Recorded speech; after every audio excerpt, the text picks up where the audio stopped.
Hello, welcome everybody. It's good to see you. Good to see you there, Foamed. General is. I'm doing well, thank you. I am doing well, thank you, Foamed. Good to see you, Refraction. Adrian Bauer, Surprise Bees, good to see you too. Welcome in. Welcome, Killick69.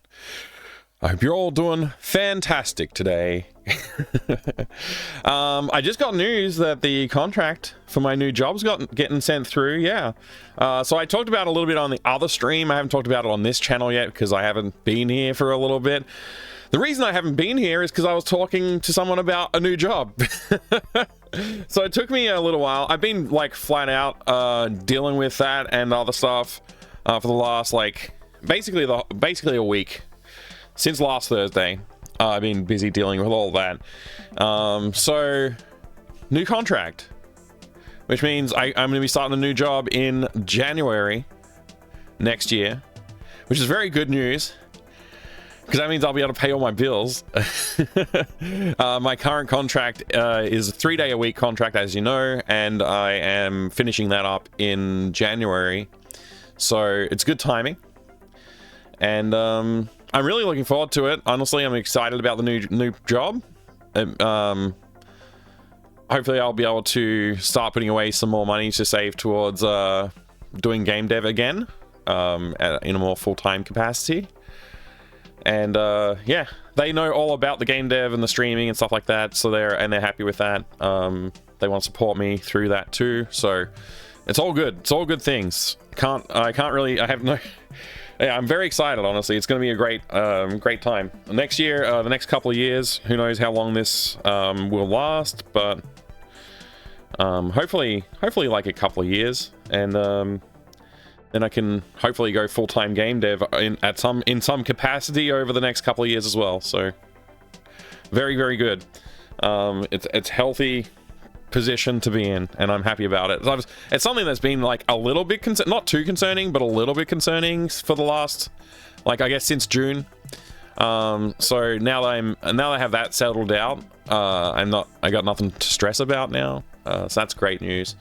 I'm keeping an eye out for the contract, so hopefully that comes through today. It's supposed to be here today or tomorrow, so yeah, I just got a message about it, so looking forward to seeing it. That's the big news. That's the big news to start with. The next big news, I guess, that is that I've Dr. CDCS and I for Save and Raid last Save and Raid, which saveandraid.org. If we can go take a look at. Might as well do this for you. Last year's milestones and incentives. We had a milestone last year.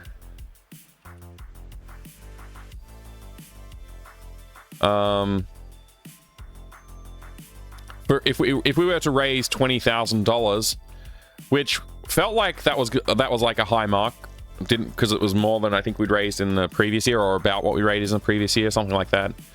Dr. CDCS and Fractal Mind Mike will try and make a game together. That's what we're doing. So Doc and I have gone back and forth on different ideas a fair bit, trying to figure out what we're going to make. And we always wanted to try and keep it simple, but mechanically, like, it's hard to come up with like a simple idea sometimes. Because like a lot of the ideas that we did come up with, we ended up being like, oh well, if we could do that, we have to do this, and that. And it's like, it's a big idea. We finally came up with something that was like simple that we think we can do, and it's also one that we can expand to be a big idea if we think it's going well. So that's really good. And so we sort of drilled down a bit on that this morning, and it feels like we've got a direction to go in, which is exciting, very exciting. I'm looking forward to doing that, looking forward to sharing more about it. I'll try not to leak like a sieve on what we're doing right now. But yeah, I want to talk about it because I'm excited about it. I think it's a good idea. It's a fun idea, and it's a new idea, so it's always a good thing. We did look around and see if other people had done similar things, and like there's some that are adjacent ideas, very similar in fact, but not quite the way we were thinking of doing it. So yeah, it's going to be interesting. I don't want to spoil anything. I don't want to spill any beans.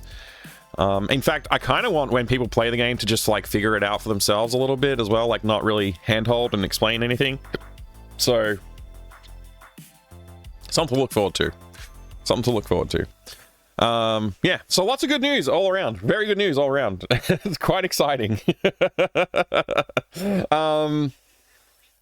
It's day 40, everybody. Day 40. That's the longest game dev, I think. I think it was day 41 we released last game. I think it was... We looked at this. We looked into it, and I don't remember what the numbers were. But last game, I think it was like day 41 or something like that. And have a quick look at the playlist. There's 41 videos for Day of the Hamster. So we might have launched on day 40. That means... Yeah, launch party day 40. So day 40 was launch party. We were doing like last minute fixes and whatever like that. And then we had patches on day 41 and reviewing some stats. So, which is actually like the most popular video on the entire channel, that video. Because like, people love stats. And I'm glad that people like stats because I'm working on a video about the stats. I just haven't actually recorded it. I've got a script that's almost pretty much... It's practically done. The script is practically done. I just have to actually sit down and record it, edit it, and put it up, and hopefully that gets a lot of views too, because I want, and subscribers, because I need subscribers. I've got enough views for the year now just from this video alone, but I don't have enough subscribers. So if you have friends who are interested in game dev, get them to go follow that channel.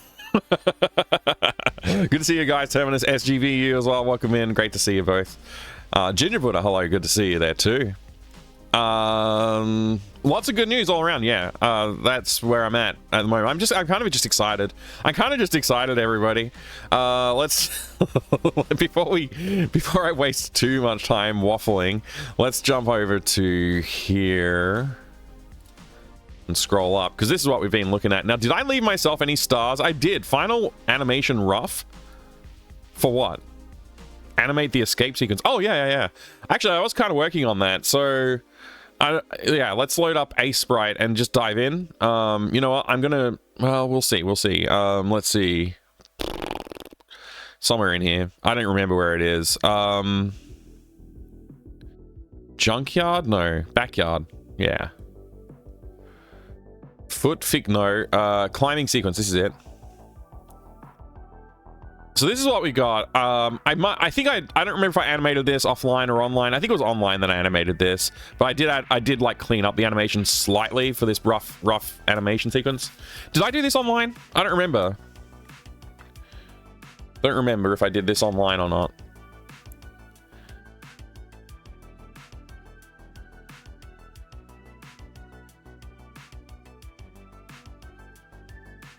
Anyway, there it is. So that's the guy, like, you know, climbing out of the thing. Do we want this at 150 or 200 milliseconds per frame? Something like that?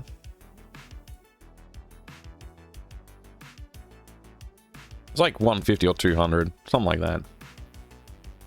So we got to basically, instead of having a stick figure climbing down this, we got to have this guy climbing down it. Sierra, the main character. And...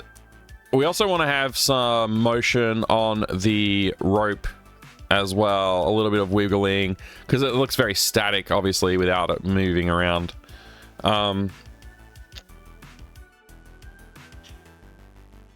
Then we want to animate Aunt Jenny being like, hey, you can't do that. You got to come inside. And then we're going to cut to inside the house, basically. We'll just do a fade. We're not going to actually animate people walking into the house, because I don't want to animate that after doing all this work. So we'll just do a cut, and then it'll go into the house, and we'll see the lounge scene, which is...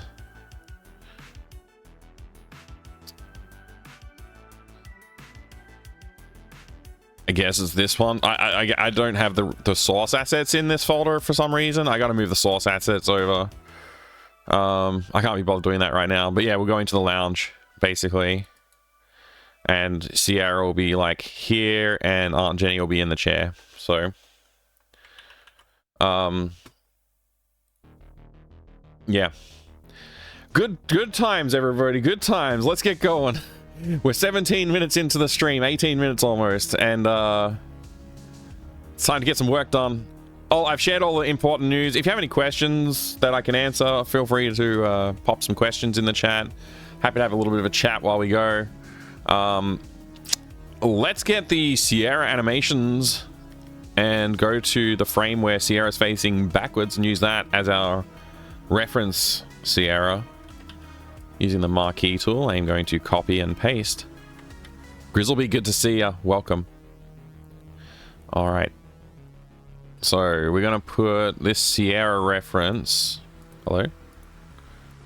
What's the Sierra ref? Oh, Sierra reference is the actual reference animation. Layer 1 is the Sierra reference. Okay. Let's call this climbing sketch. And then we're going to go a new layer above that. And we're going to call that one Climbing Sierra. And then we're going to rename this to Ref. And we are going to then... we'll just Control V that over here. As our reference Sierra. Let's just put you here maybe. That'll do. Let's get rid of Aunt Jenny for a sec. Alright, so there's our guy. Yay, I'm in the game. Yeah, you're a ref. That makes sense. Hey, Valiant Cheese, good to see you. How's it going? How's the Bone Sweeper coming along? Can I just like Control C and Control V along here? It's a bit annoying.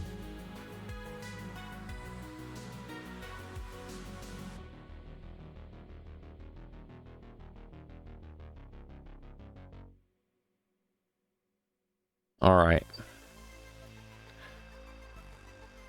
So first frame is empty.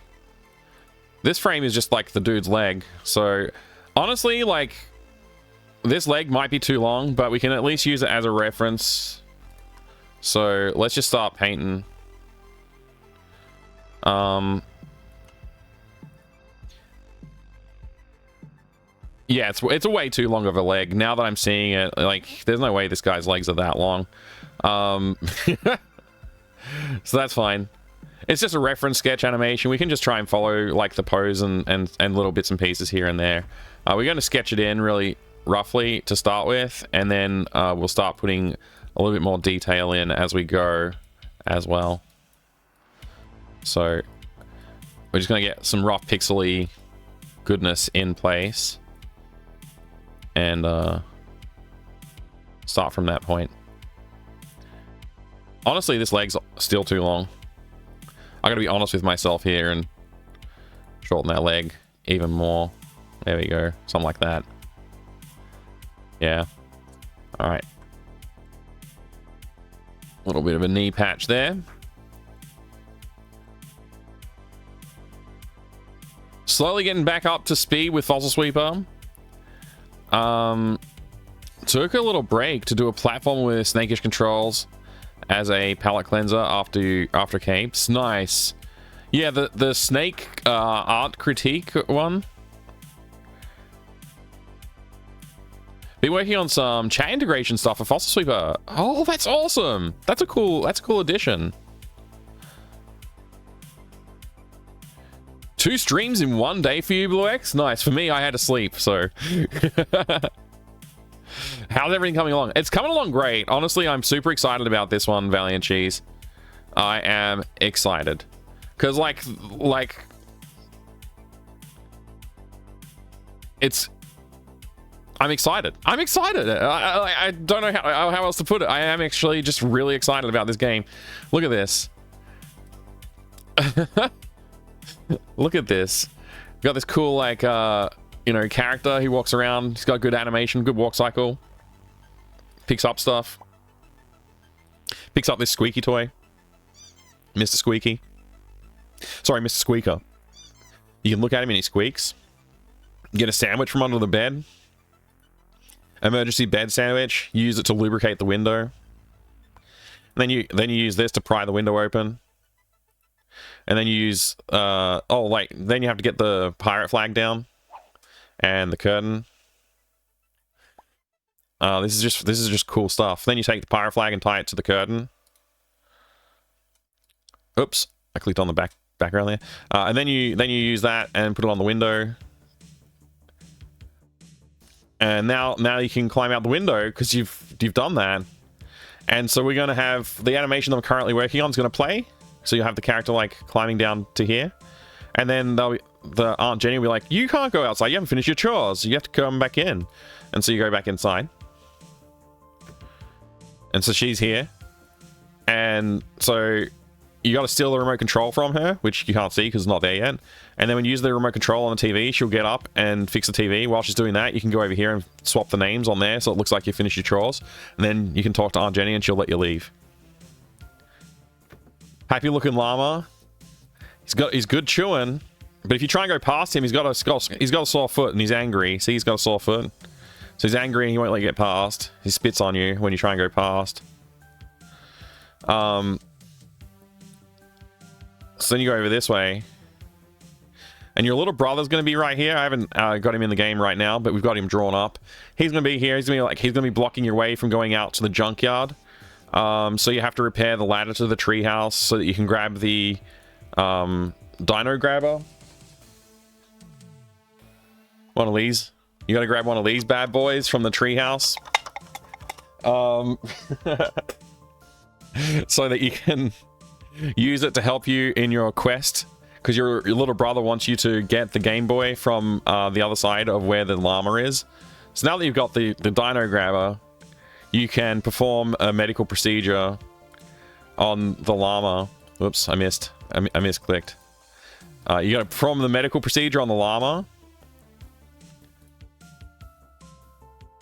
So you can fix its foot. And now that you've done that, you can walk past the llama. And the Game Boy is going to be stuck in the tree up here.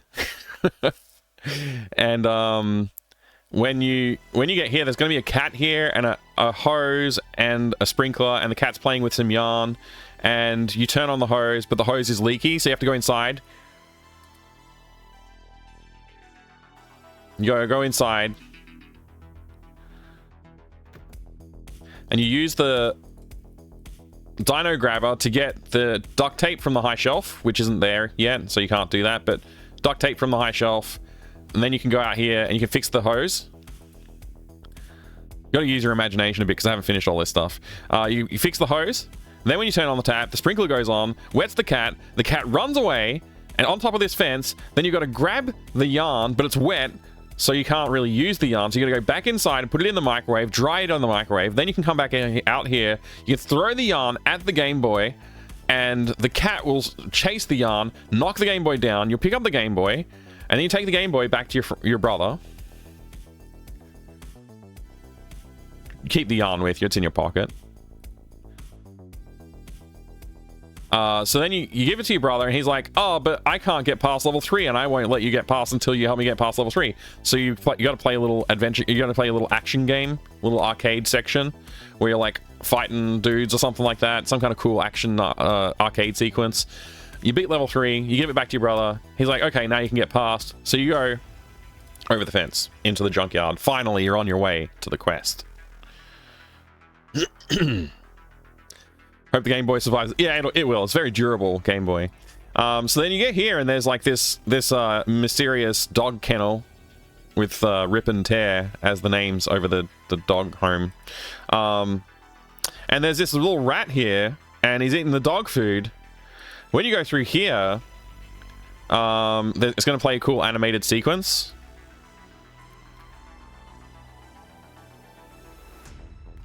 I'm going to play a cool animated sequence.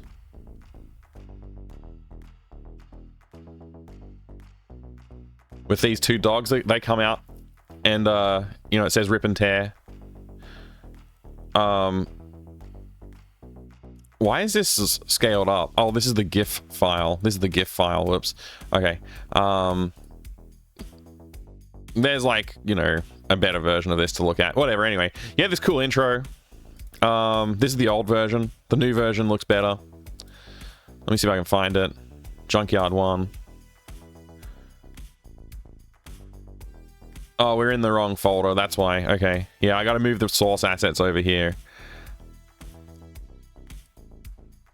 I don't want to do it right now. But anyway.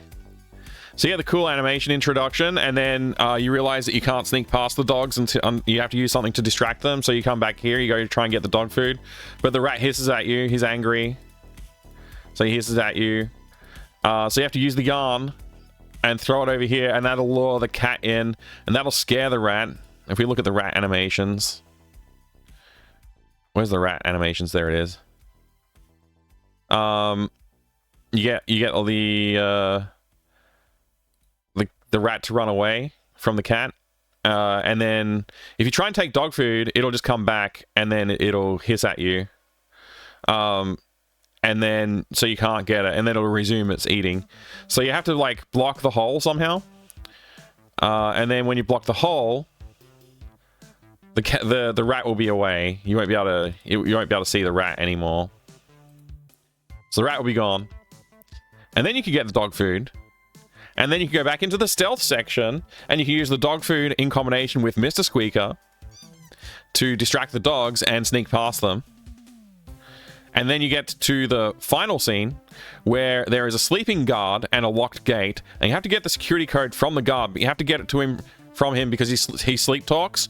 So you have to like find the right sequence of conversation to get the sleeping guard to leak the secret key code to unlock the gate, and you also have to steal his card using the dino grab. You have to take the card off of his belt to unlock the gate, and then when you leave, that's it. That's the end of the game. You're going on your adventure with your friends.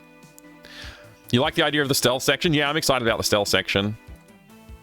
So that's all of there's a lot of exciting things to get excited about in this. I'm just excited because like I can envision the whole game. Like it feels like it's like within reach now, which is fun. It's fun to have that within reach. And also you can still perform surgery on the llama because I didn't program it properly, but that's also good because you just watch this amazing animation every time you click on the llama with the grabber. And the grabber will be usable for everything in the game. Like anything you want to interact with in the game, you can use the grabber on.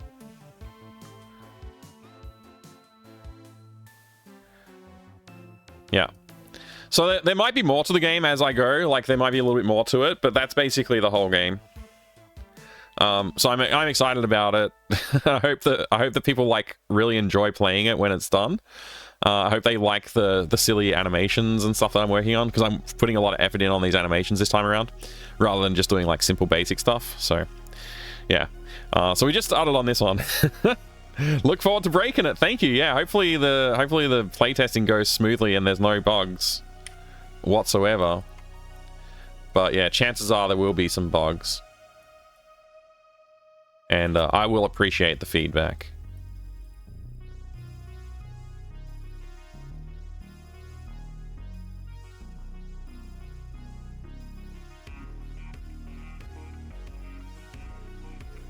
This might be a little large as a boot, but I don't care. I don't care. I'm going with it, you know.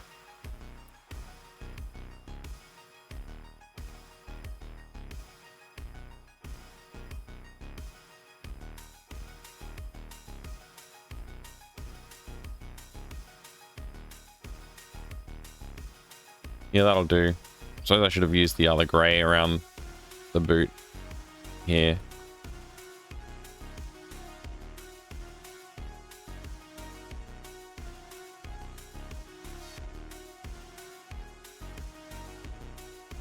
That'll do. Thank you very much for the follow. I have anonymous follows on the channel. I appreciate it. Welcome in. Good to see you, Shin Jin Meng. I hope you're doing good today. Like this game now with effort. Yeah, basically, like, I'm just increasing the effort per game. So, like, first game was like 2 weeks rush job. Second game was try and do good. This game is push it a little further, you know, push everything a little further. I want to do voice acting in this game too. So, like, this is going to be basically a top tier game of all three games. It's going to be the best one. I expect people to enjoy it and, like, want more from the series after this one. That's the plan anyway. Hopefully it pays off. Like, hopefully putting all the extra effort in does pay off, because I really would like to see people get excited about the series from here. Do I have a cast in mind? Not really. I got a couple of people I want to reach out to and see if they're interested to help out. And I know somebody has said that they are interested, actually, in helping out. The voices in the game are probably going to be predominantly best suited with female voice actors, just because, like, the characters are either women or young.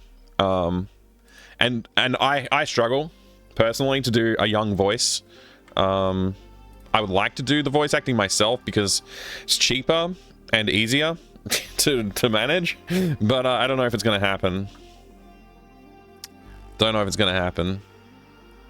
I feel like maybe I've made too much of a boot here. There we go. That might work. All right. That's not so bad. That's a start. First frame done. 1, 2.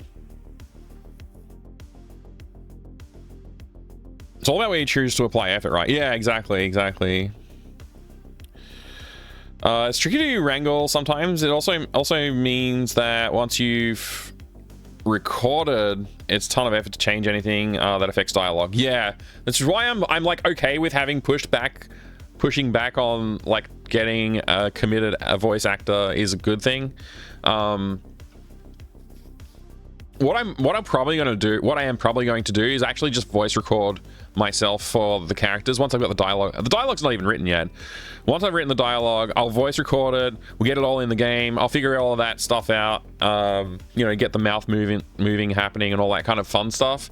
And then once I'm basically settled on dialogue and stuff after that point, I'll go get the voice acting done by like somebody who can do a voice that I think is suitable.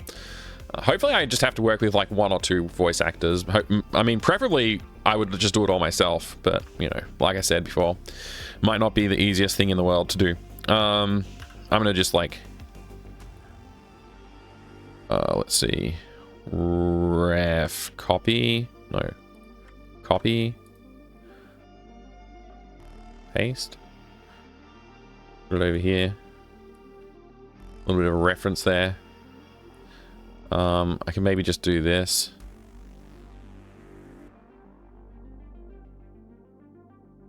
Something like that. Just like tweak that a little bit. That can be our, but so we're probably going to do a little bit of this.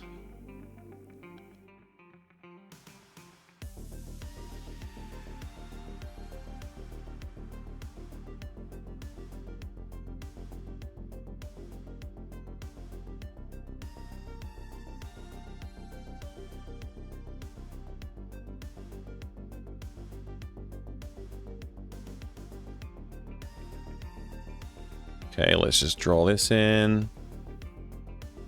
Rough it in. We'll rough it in. I'm just using the mouse, by the way. I'm not using the drawing tablet today. I might switch to that soon, but for now, we'll just go with this and see how it looks. Something like this, maybe.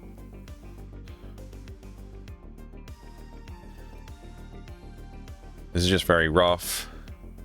That leg feels a little long.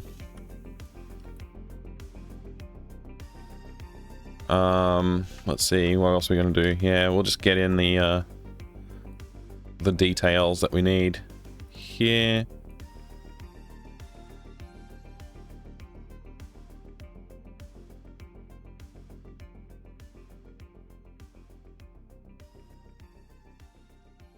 Something like that. Oop. Feeling good about that.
These don't have to be perfect. They just like, they need to hit the right tone basically, because the frames aren't going to be,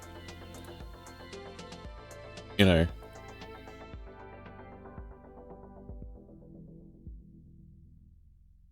Let's see. Maybe that wipe is like a little bit too much.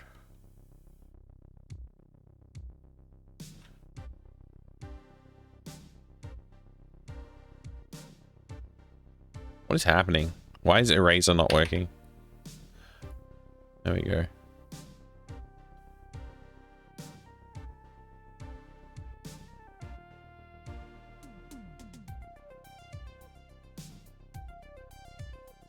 Maybe something like that.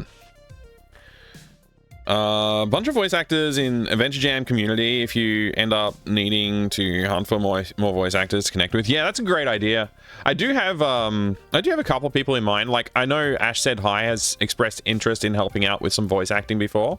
So I'm keen to try and use the contacts I have within the streaming community first, because I know there's a lot of people in the streaming community interested in helping with voice acting, myself included. Like, I would like to explore that as an avenue for potentially having some creative output as well.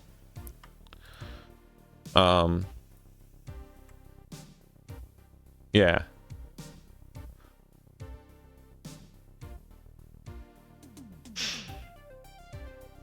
All right, that's good. It's a good start anyway. We'll probably go back through and clean up these. I don't want to, like, spend ages on each frame, so the more I can get away with just like quickly sketching in, because like you will notice like little fluctuations and stuff like that in the way that the character movement is, but like if it's not perfectly on model, it doesn't actually matter too much sometimes. So if I can find the right places to like hold back and not stress about it, then that would be good. So what's the movement that we're looking at here? It's sort of like almost like a straight down movement for that leg. And that leg is just kind of like flailing a little bit, which I kind of like the look of that. Looks good. And then, so it looks like the jacket is going to be exposed. So we'll probably see a little bit of this t-shirt and the belt on the pants as well. The jacket's probably going to be up here. So let's start with the legs as usual though. These legs feel like they're like slightly closer to the length of the legs, but the shins are like way too long on these. I don't know. I wasn't really... I mean, it's sketches, right? They're not supposed to be perfectly on... but, like, at least the form is, like, about right. So I can just, like, change it a little bit. Let's see. Maybe I'll just do this a little bit close to that. Okay.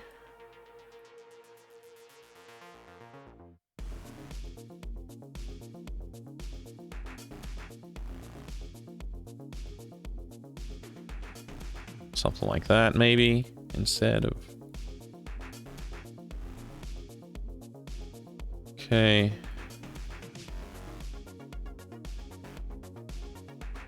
Let's,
Adrian, I was looking at your artwork on I was looking at your artwork on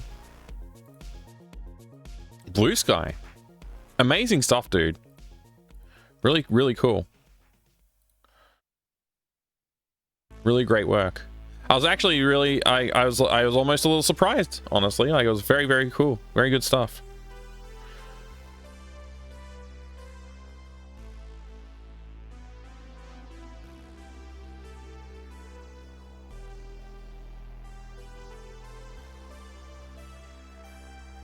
Oh, whoops, that's doesn't help to copy from reference if you're not on the reference layer.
Doesn't look quite right, but we'll go with it.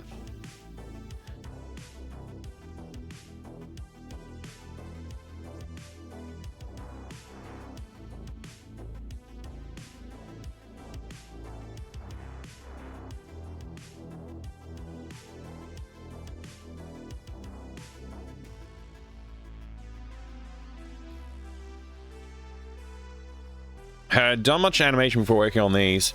Over the years, I've done a ton of stuff, like, just like for myself, mostly.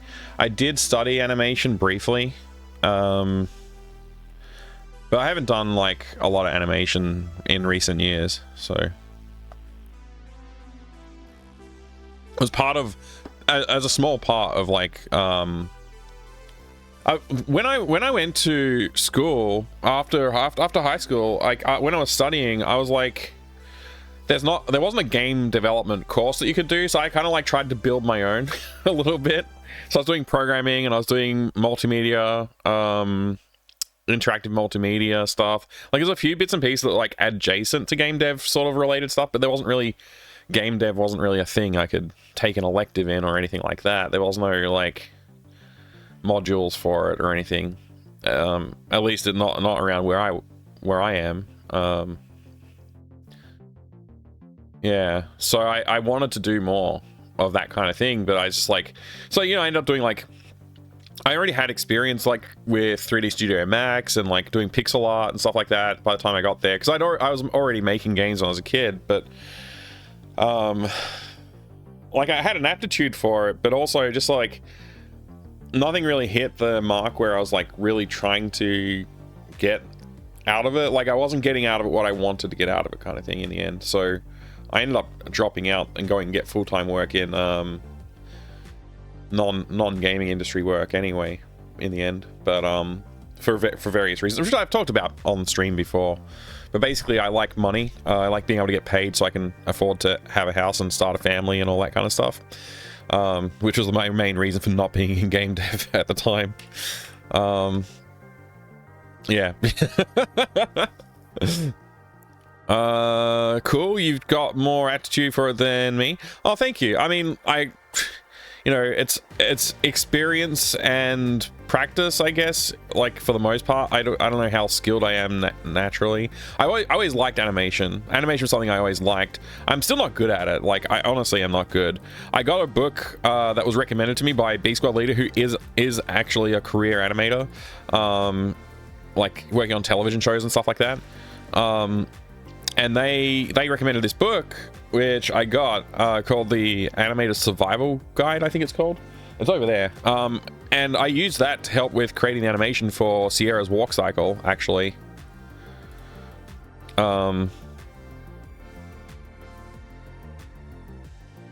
So like this walk cycle is, I use that, and it did. I was intending to spend more effort on the animations when I'd started this, but like that, I think that really genuinely did help me do a better job of the animation as well. Like I like how fluid this looks, and I like the all the secondary motion, like the jacket's really fluid movement and, you know, stuff like that. I think I could do a lot better job on the hair. I just kind of didn't bother, but you can kind of see the way he moves. It's like, it's pretty nice looking. I feel like it's pretty nice looking. It's definitely the best animation I've done for the characters in these games so far. I got the different grabbing animations as well. Little turning cycle thing. But yeah, I don't know. I had a lot of fun animating this walk cycle, and so I'm just also just trying to make sure I do a good job on these two.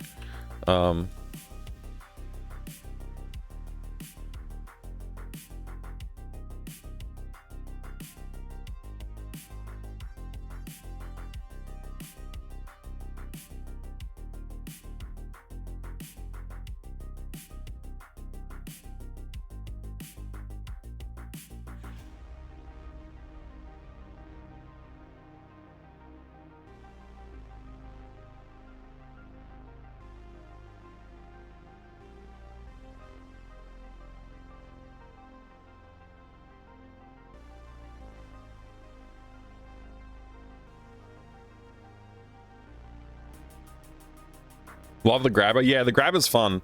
There's gonna be, hopefully players enjoy using the dino grabber.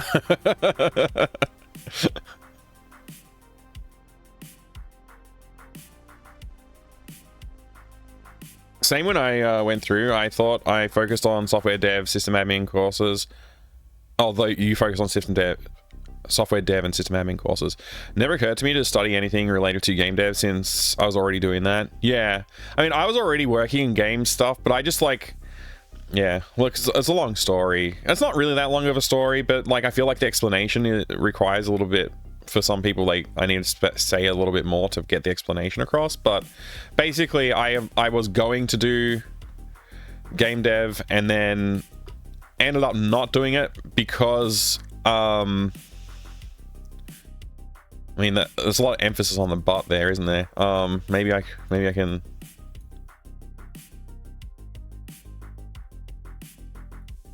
I don't know. Maybe that's a bit better. I just don't want it to look like he's facing to the side. No,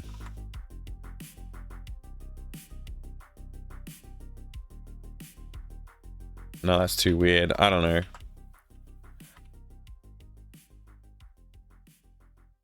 Just go with that for now. Yeah, volatile industry. Yeah, stability. Stability was the main thing. Like, I talked to friends who were in the games industry, and they were just like, if you want to start a family and like get a house and stuff like that, as a young person, like if you want to do it early, which I did. I wanted to get married. I was 23 when I got married. They were like, it's not gonna. It's like you're gonna have a hard time. In retrospect, maybe they were wrong, but I don't know that, right? But maybe they were wrong.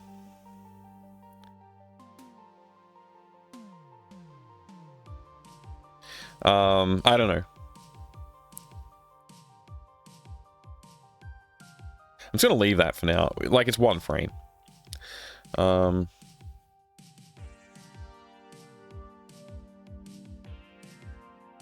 I wanted to go into game dev, and they were like, you probably shouldn't if you want to buy a house, because, like, you know, we've gone months without pay at a time, and we've had issues. People get laid off all the time. Like, you know, that kind of stuff. Like, the stuff you still hear about it today. It hasn't changed that much. Sadly.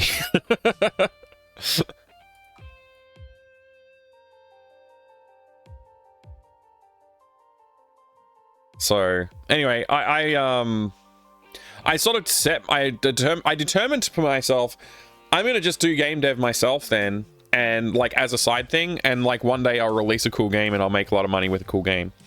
And like theoretically could have happened, but it didn't happen because I was, and I've talked about this many times before on stream as well, I basically just like let anxiety take control of my life, and I didn't release any of my games. And when I did, I would go and delete them pretty quickly because I was like, oh, it's not good enough, you know. And even like, you know, to the point where I don't have backups of the games. Well, I'm just bad at backing up to start with, but also I didn't think they were good enough to bother with backing up half the time as well. Looking back, I think I should have, and I probably should have released some of them, and like they might have done really well, like especially in the climate of like, you know, 2006 through 2012 or so. A lot of the stuff I did, like if I just pushed it to the point where it's polished enough and released it, probably I could have done pretty good, honestly. But I didn't let myself get away with it, you know. Yeah, the ones that like I have come across some things, Valiant Cheese, like old stuff, but it's always just like I happened to back it up at some point in time on a CD or something like that.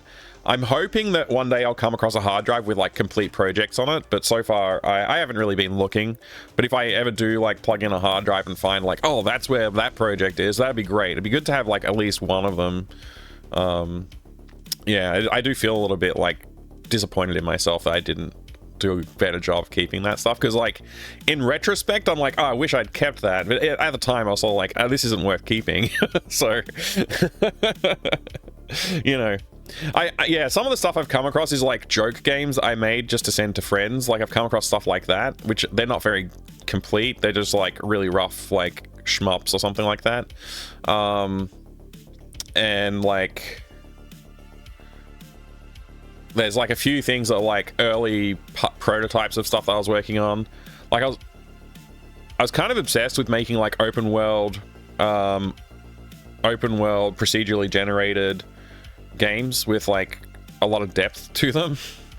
And I was never really satisfied with where they went. But like I found some like early tech exploration projects that I was working on with like, it procedurally generates like kind of an infinite terrain with like, it has like rock placeholders where it's like, I want a rock to be here, so it's just like a cube, like procedurally generated cube of gray on the terrain. And it's like shows like where the water level is and like color coded terrain. It had trees and forests and like every tree was unique, stuff like that. But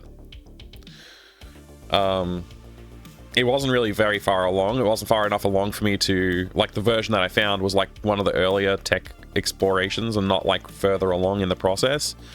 So hopefully I dig up like the final version of that I got to, because that was really interesting. But the one that like I said, it's like got placeholder rocks and the trees are just wireframes. They're not actually like completed renderings or anything like that. So but yeah, fully procedural, like there was like no assets on the file system.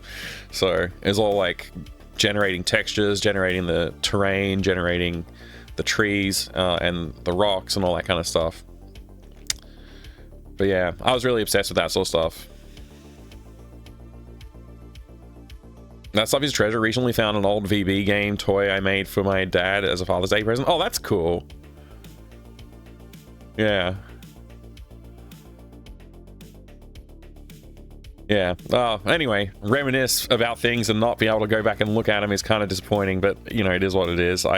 Maybe one day I'll get back to it and find the right hard drive or something, but I mean, chances are it's just gone, because like that's the way. So I didn't really back things up, you know, I wasn't really doing it, so.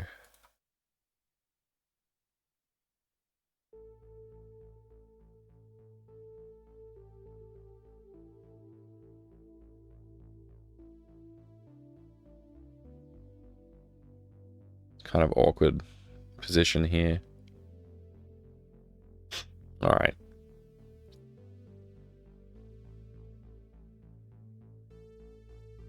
Yeah, I think like these rough frames, they're a bit annoying because like the legs aren't that long, and so I'm constantly having to like pull it back. Like I think this leg is too long, even now. It's way too long. Look at the distance between the knee pad and the top of the shoe. It's like twice as long here.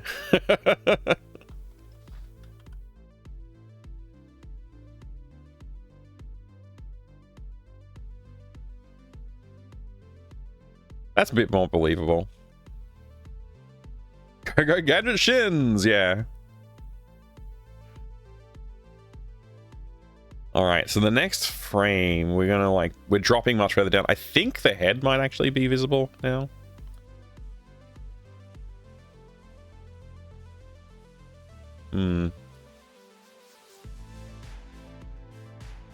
We'll see. Just gotta keep working on it. Yeah, in this one, this is just like completely off. We can take some of the cues here though, at least, and maybe we can get it back on model for this character.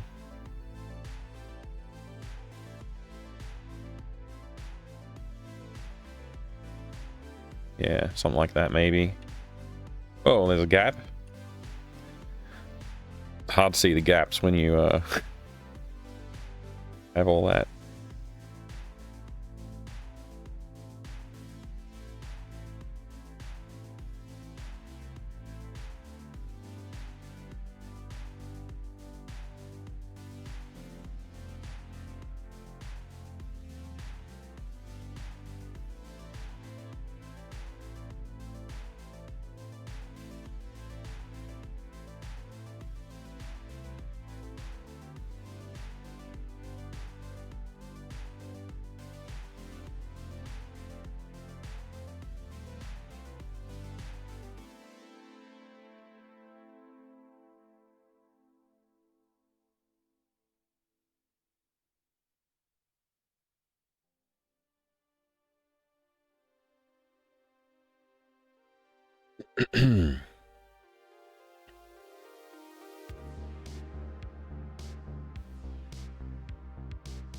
Man, I kind of wish I was rotoing somebody's actual movements because I would feel a little bit more confident about this animation that way, but it is what it is.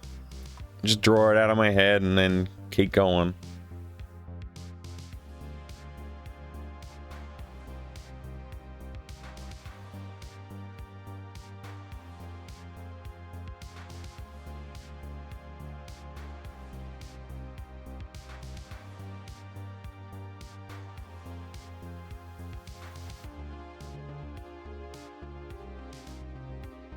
Yeah, I'd believe that.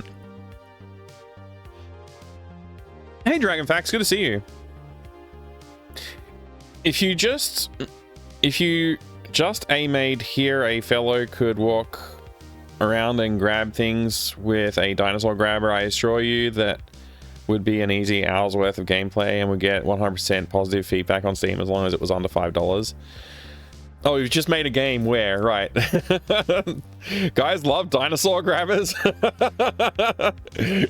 You think there's a person that is built like that?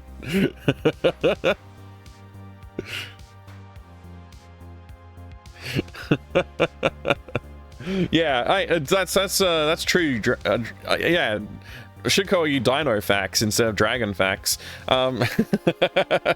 It's true. Everybody loves dinos. Everybody loves dino grabbers.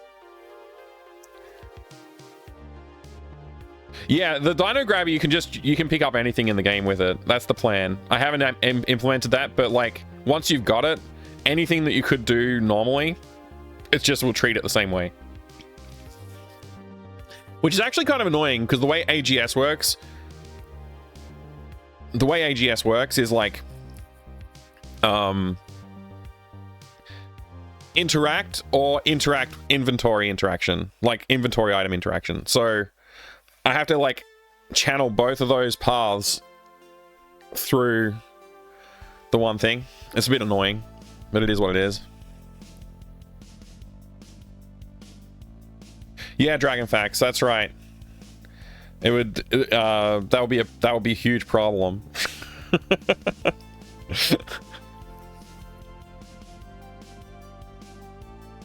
How much effort would it be to allow the Dino Grabber to be used as an alternative talk verb as well? That would be pretty funny. If you use a Dino Grabber on a person, instead of his mouth animating, it's like he's holding the dino thing and yeah, like this. Like he's got instead of it being like him talking, it's the dino talking like that. That would be pretty funny. I love the idea. Well, it might be a little bit too much effort, but like we'll see. I'm not gonna say no to that. We'll see. We might come back to it and put that in. That's a hilarious idea. I like it.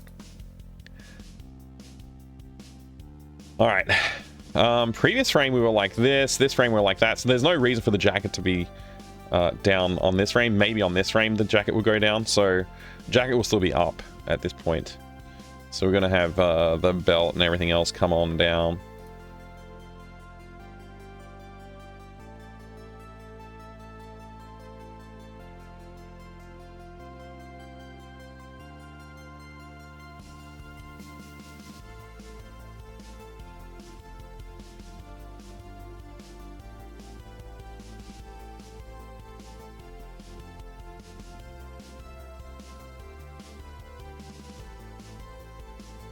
I'm really excited about the game the design that I was working on with Dr. CDCS as well. That's looking like it's going to be a lot of fun. So that's something else for me to be excited about too. It's just an exciting time, honestly. Got new job stuff sorted out. Got new game stuff coming along. Got this game continuing to be awesome. Like there's a lot to be excited about right now. I'm really happy about that. It's a very pleasing situation to be in. Oops, that's a fill.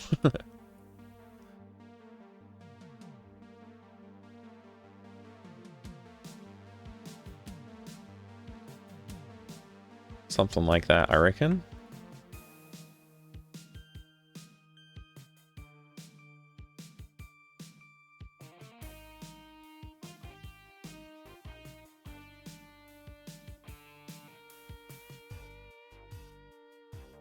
I think we're gonna have to put the head of this character in at this point.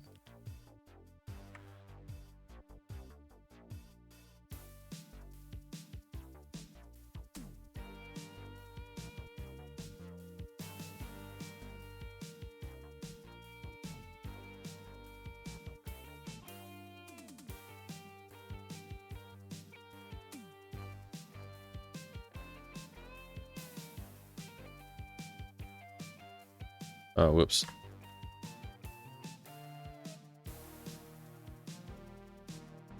Something like that.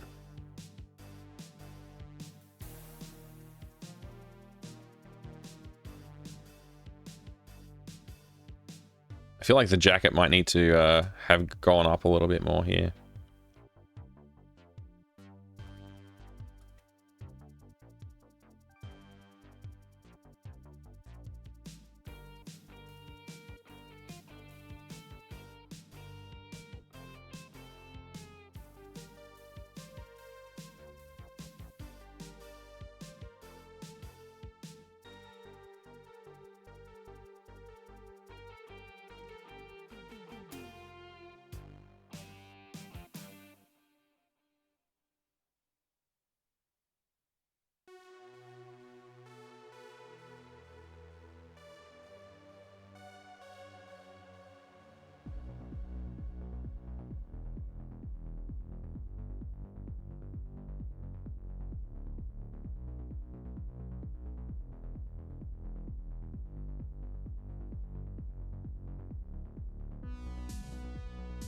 He's feeling very long. I think his leg's too long. His torso might be about the right length. Maybe his torso's not wide enough, though. I think the torso width is all wrong. We can fix a lot in post, though. We can fix it in post a little bit. Like, you know, probably don't need to rush and get every single piece in place. But, yeah. Just take a look at this. Let's just take a look.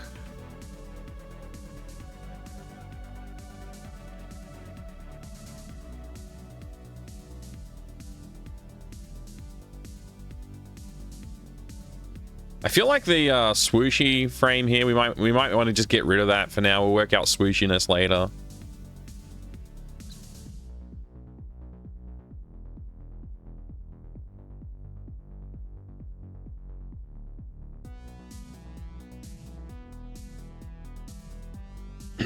Talk to the dino. If you go through the trouble, you could make it worth it by having some character that would only talk to dinos. Yeah, that's a good idea. Like if you had a character that was just like refused to talk to you, but if you pull out the dino grabber and talk to them with that, they like will respond. I don't want to don't think I want to do that right now, but like that's definitely an option to keep in mind for, yeah, if we do the dino talking thing, could be a fun way to do it.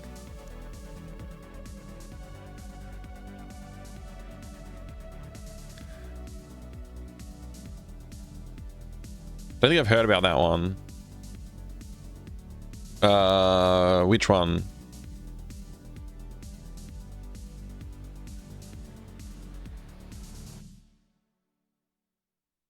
I hope your day goes better, Dragonfax. Yeah, it's... Hopefully things go better for you soon. Goaty is Streamer of the Year. I thought he was doing Gamer of the Year.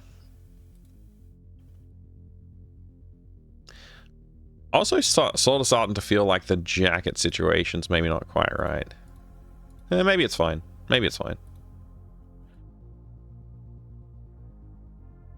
Oh, Dr. CDCS. Oh, I mentioned it at the start of the stream, which you would have missed. So, at... let's see, did I keep the tab open? Doesn't look like it.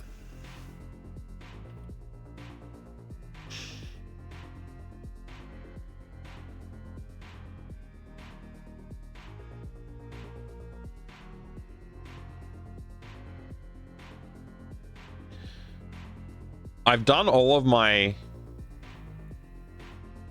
Oh wait, the Portal series playthrough. I don't think I actually did that yet.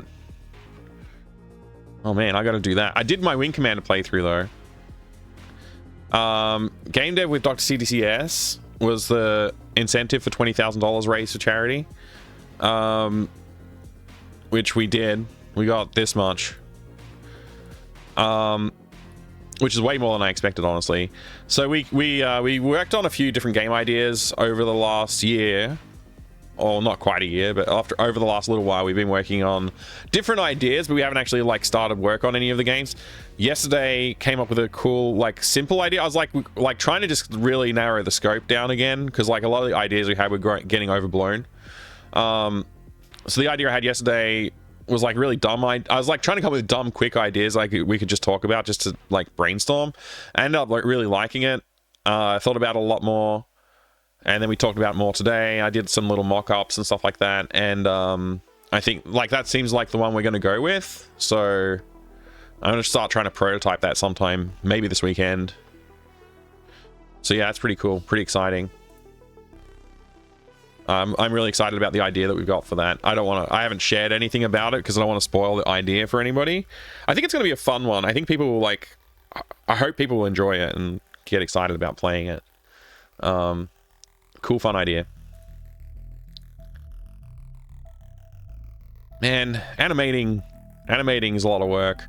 I think his legs got too long again. They definitely look like they got a little longer, don't they?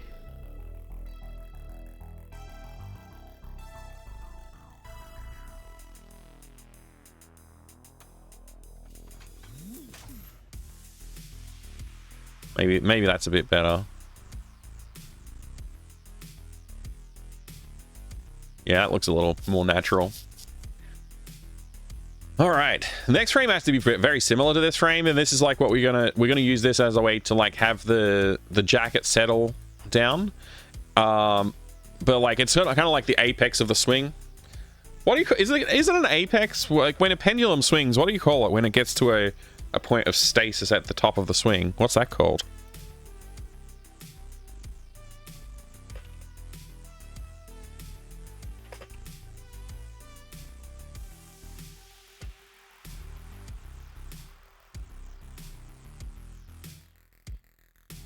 Amplitude, apparently. Okay, I didn't expect that. I wouldn't have thought amplitude.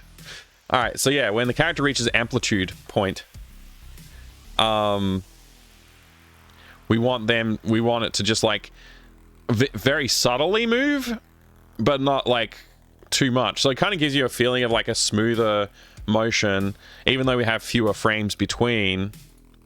We kind of like have these like stopping points. I think I want to change this frame a fair bit. I feel like it's it doesn't really sell the kickback of that motion. I think I need another frame or two right here,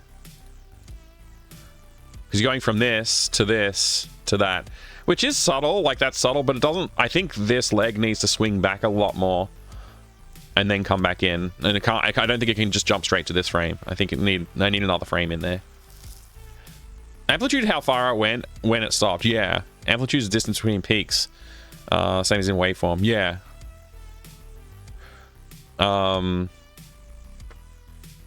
Yeah. Apex is different though, because Apex is like an parabola maximum height point, right? It's a parabella.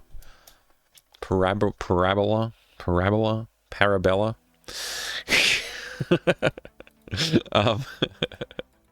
Anyway, let's keep drawing. I'm starting with the legs and the hips sort of like as a key point to work from. I actually think what I'm going to do for this is I'm actually going to take this frame and put it here and then edit this frame.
Yeah, like that.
Apparently it's peak amplitude and peak to peak amplitude. Right. He's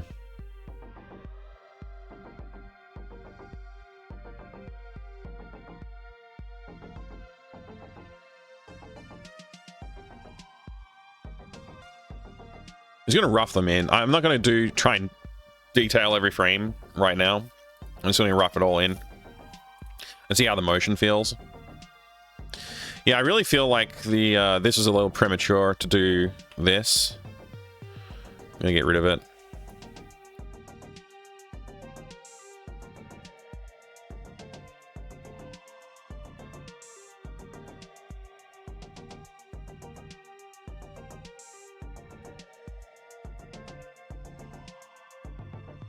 I do think like that is a good thing to do, getting the smears in, but I think it's just like we got to pick the right frames to do it on. And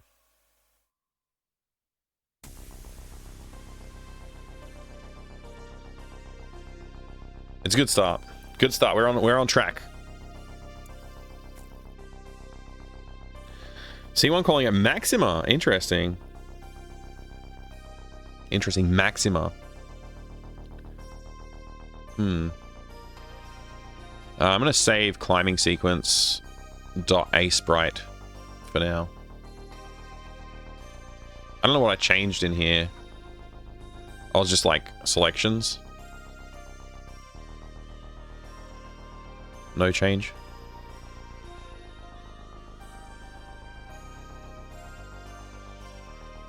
This is my favorite animation, probably, in the game so far.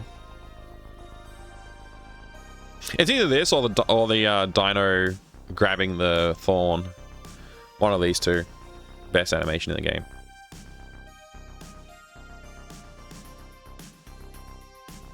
Alright,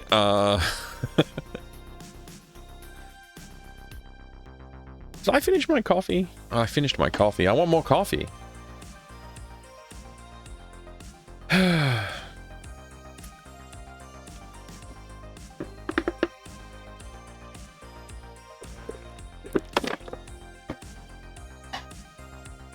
Maybe I should make another coffee.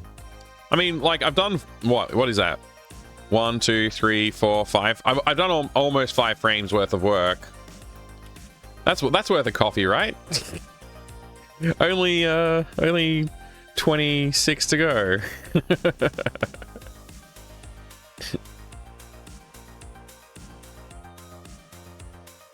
Maybe I'll persist a little bit longer.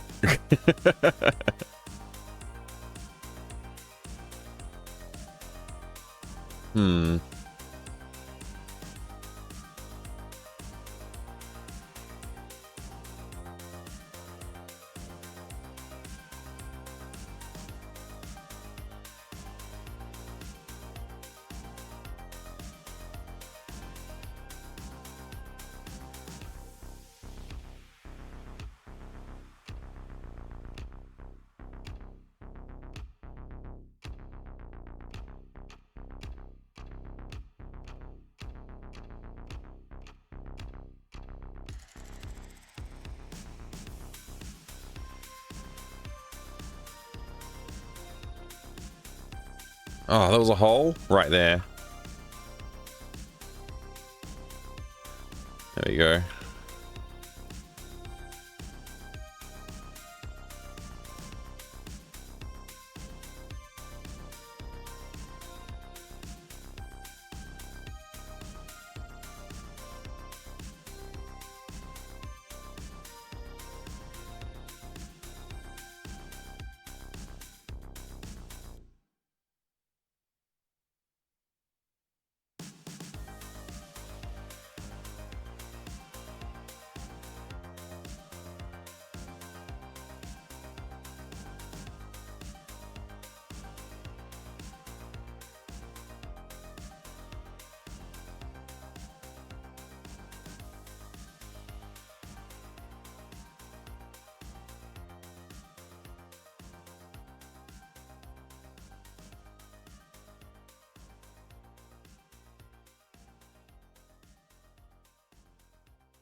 Just looking at the reference, I'm not sure that this is long enough in the torso.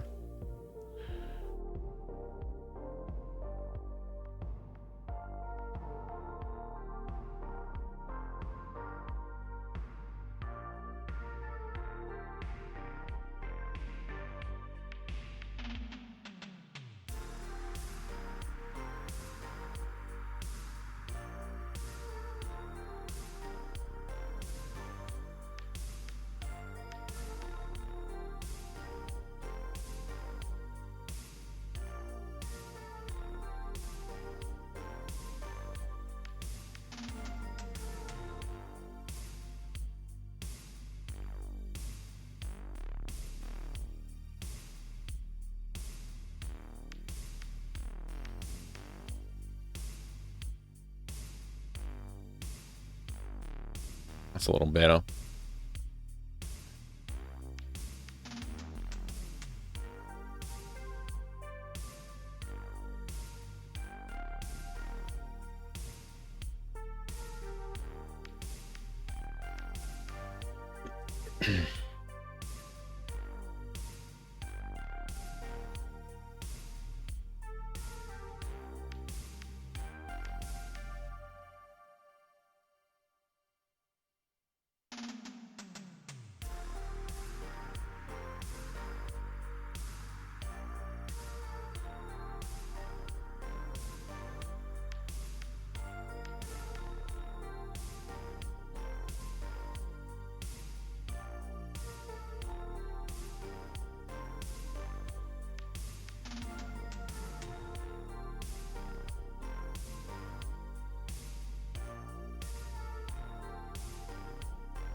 All right.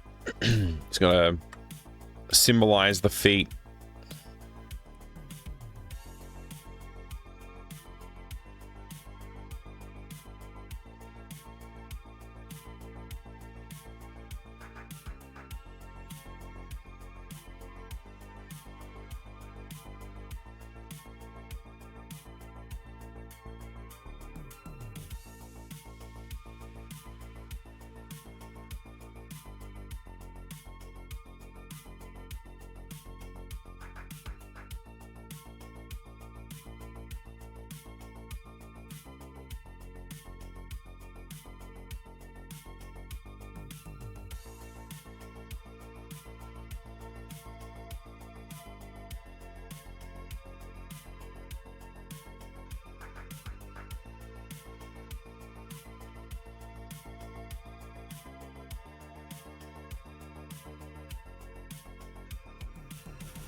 Yeah, it's coming along.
An adventure game, but you swap between finished asset world and placeholder world.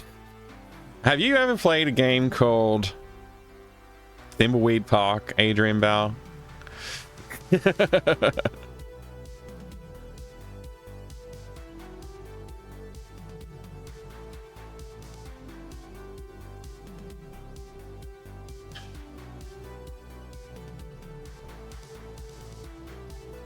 Why, yes.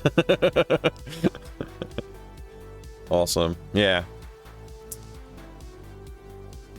Does this work? Let's see.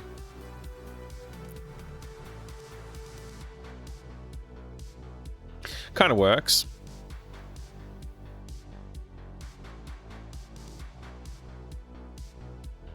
Oh yeah, that works. That's working.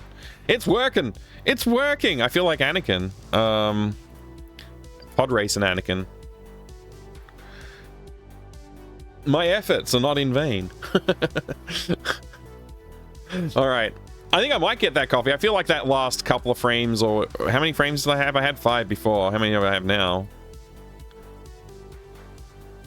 I had 5. I think I've done 2 more frames. Now this is pod racing, yeah. All right, I think I'm ready. Get rid of sketch, turn on onion skinning. Go back to the start, play. With onion skinning, it looks even cooler.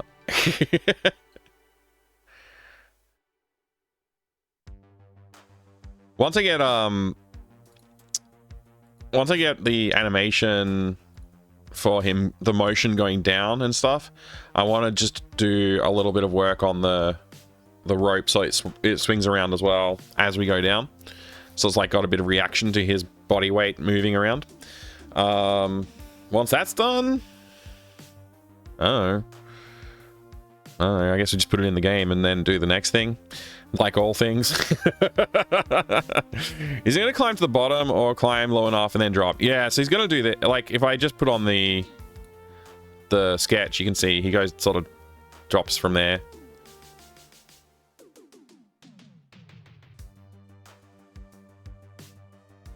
Yeah, so hopefully I can make that work. I'm going to go prep a coffee. And then we'll keep going on this. Hey, Basehole. Good to see you. Hi. Bye. just a quick hi and then a bye. Okay, Basehole. Good to see you. Have a good day. Oh, I'm just getting a coffee. Oh, you're a bot? Oh, okay. Oh, you're not. Okay. I was confused. But yeah, I'll be right back. Well, it'll take me a minute to get the coffee sorted, actually.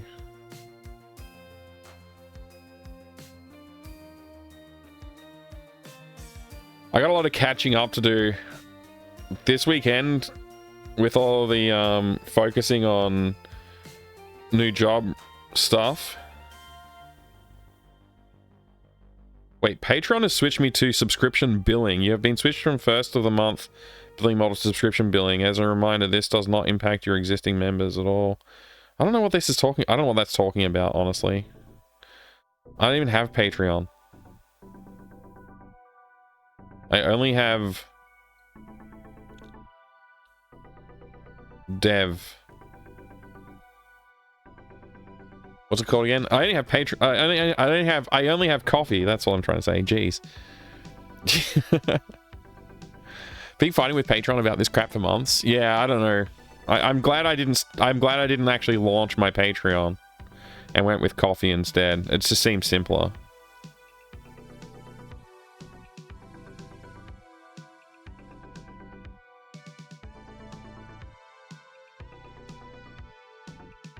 Oh man.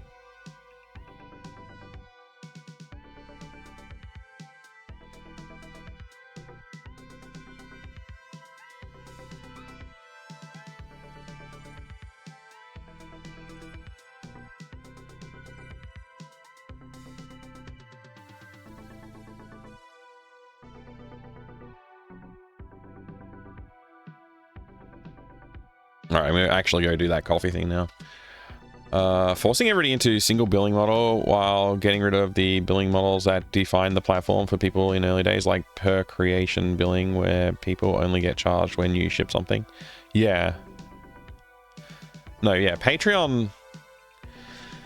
The reasons that I liked Patreon, I think are all gone now.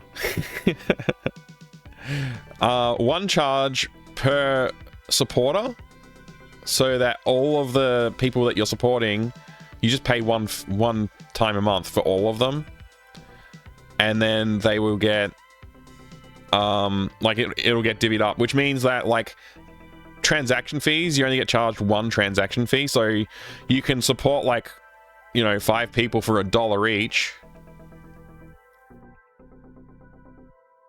and you're not getting charged like, you know, 25 cents per person for transaction fees. You're getting charged like, you know, 25 cents for the whole transaction or whatever it is.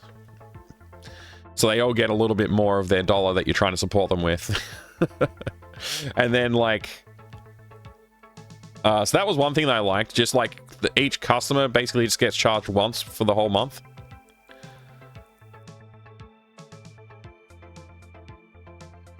Yeah, that's BS, isn't it, Adrian? Yeah. The CEO made some huge hubbub about going back to the roots. Yeah, it's so dumb. It's just like, dude, don't make life more difficult for the customer who's trying to support people. Maybe his roots meant in the dirt. Yeah, so that was like one of the reasons I really liked it, because I was like, oh, I can support lots of people a little bit, and that's good. You know, I like being able to support more than one person a little bit, and like they all get helped because they're all on the same platform, so the fees are just like spread out, and it's better. Like they get a higher percentage of what I'm trying to give them. And then there's also yeah, the other thing I liked was like some people would have theirs set up as like you only charge per creation, or you can choose to support them monthly. Like, you know, that was a cool thing. And it's like if you create more than one thing in a month, like a lot of them would say like, oh, if I do more than one thing in a month, you'll only get charged once for that month. But if you you know, months where I don't do anything, you won't get charged. So that was cool as well. I liked that. Yeah, I don't know. There was a lot of other features that I liked about it too, but it just seems to have gotten worse and worse. And like Patreon was never gonna like take a big cut, and they decided they want to take more and more of a cut. They tried to push taxes back on the supporter as well, so it's like if I pledge like $5, that's I only can afford $5, right? Like that's all I can afford. But they were like, oh, we're gonna start charging you tax on top of that. So now you're charging me $7. It's like, wait a second. I could only afford 5, so now I have to go and figure out how much I can pledge so that you don't tax me. I think they rolled that back though in the end, which was good. But yeah, it's it was not good. Didn't like it. Do I make cheese? No. Potatoes are nice. I do like potatoes. I like that my supporters are charged in arrears, so they can see what I'm up to across a month and cancel if they don't think I've earned their support. Oh yeah. Less confrontationally capitalist than give me money before you decide whether you like what I make.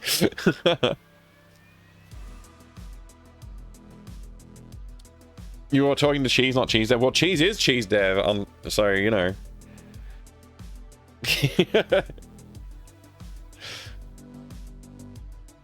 Oh man, I think I need that coffee. I think I need that coffee. Yeah, I'm just glad that I went with coffee as a platform, because it doesn't have all that nice stuff, but at least you know like what you're in for. I think it's pretty straightforward. Like the proposition is pretty straightforward. Anyway, coffee time. I'll be back.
All right.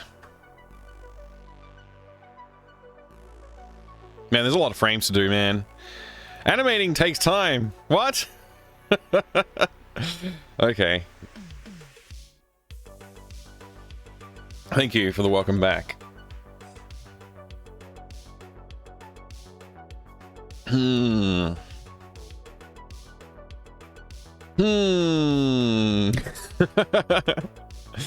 Okay.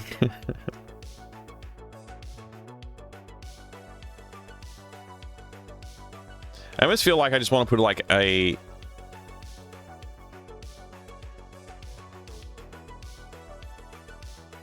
one of these guys in, and then I can just cut this out and use it.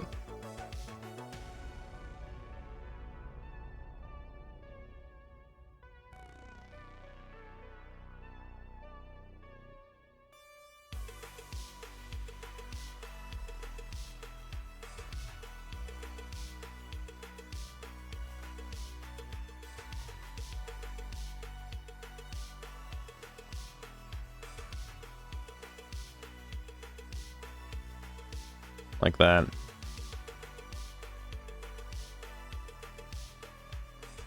Do.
I'm working on the wrong layer, aren't I? Dang it.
I think I wanted to slam a frame in between here and here, I think. But maybe we can get away without it. I don't know. We'll find out. We'll find out. What can you tell me about doo-doo?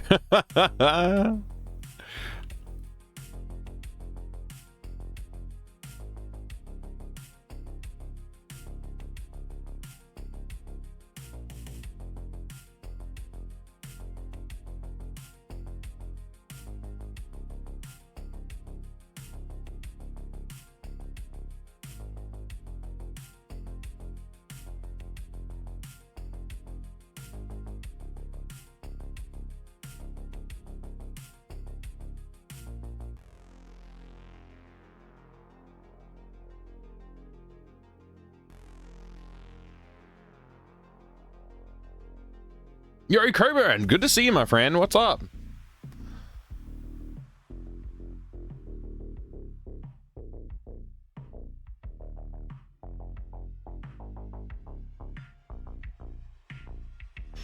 Animation looks great, though. Thank you.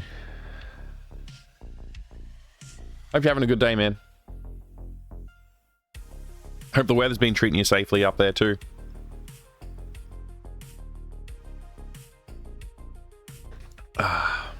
Coffee good.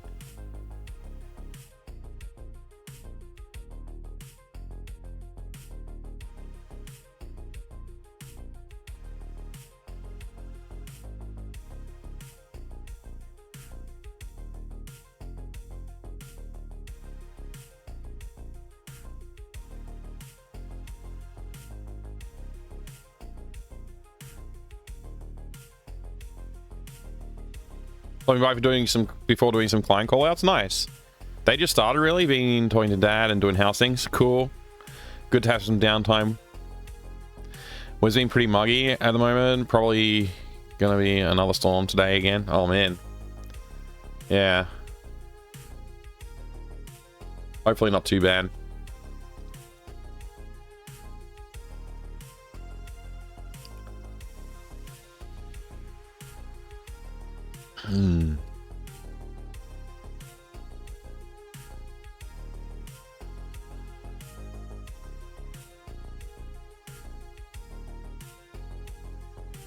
Not sure what I was going for with this frame, honestly. Like, I guess a precursor to this frame, but it's pretty subtle. I might just,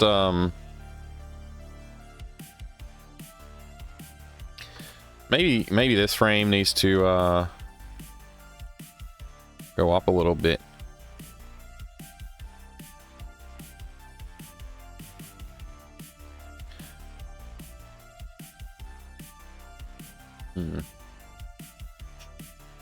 Peace and serenity while Mum's away. Oh yeah. I didn't know your mum was away.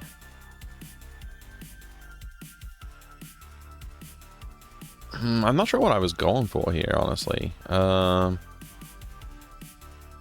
see. Maybe do a little bit of that.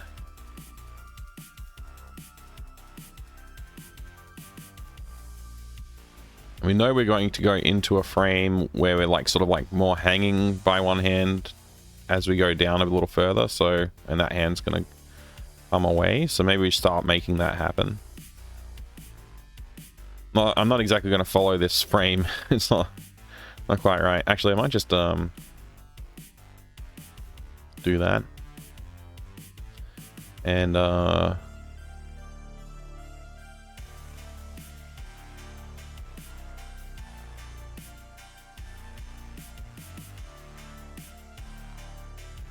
maybe we could do a bit of that. And then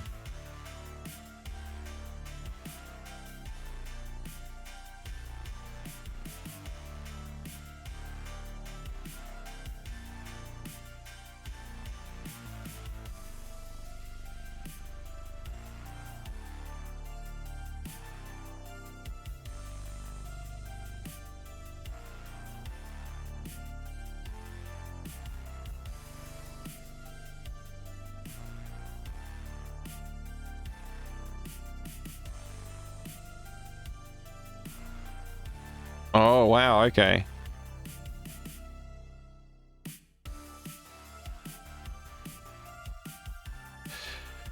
Sorry to hear that, Coburn. I hope things do improve for you, for your whole family. That's got to be a rough situation to be in right now.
That's good. You're getting some more strategies to go with all that. Rough situation, no matter how you look at it. Oops.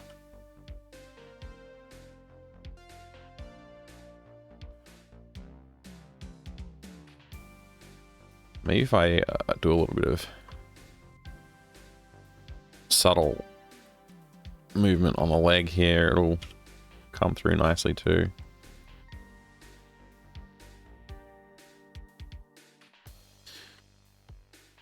Definitely gonna have to go through and do a big cleanup pass on all this, because there's a lot that's not quite right. But yeah, maybe not getting bogged down on the details would be a good thing.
Hmm.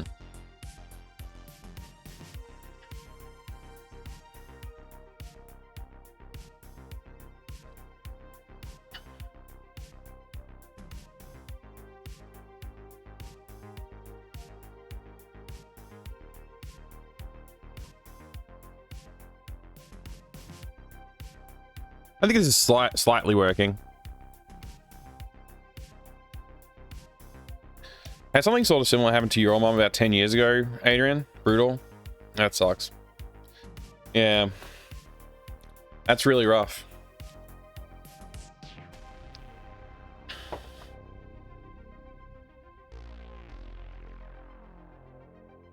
I'm going to save this. We're halfway through the animation almost. The last few frames are just like, you know, standing, so probably about halfway through, I guess, the animation.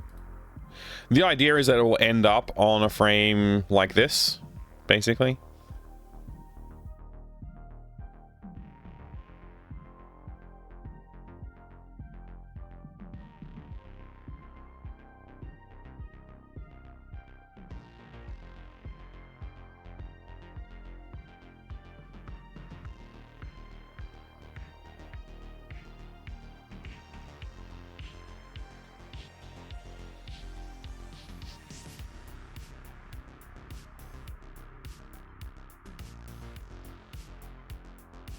Hey, G-Funk, good to see you, dude. Seen an eBay ad on Twitch lately, and I can almost swear it's you in it. Really? That's crazy. If it is me, I'm not being paid for anything, so, you know.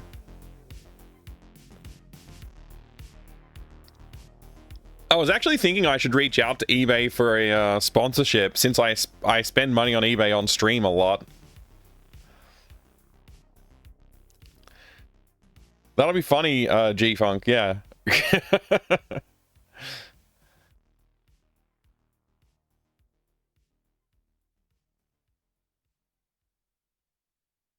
We're really close to done on the anime. Like, you know, there's what? How many frames is that? That's a lot of frames. It's about as many frames as we've created so far, I think. So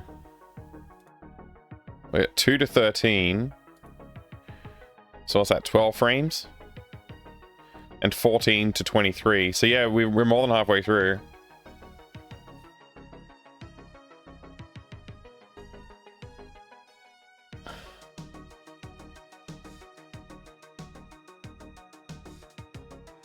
Take a short break here from the animation work, just so I can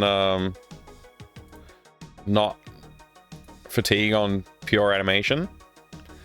I'm just gonna go into backyard 1 here with this room, the room that we are animating for at the moment, and I'm going to look at walkable areas. It's a very thin walkable area, and I just like don't need it to be that thin. There's no reason for it to be limited so much. So I'm just going to add a bit to it.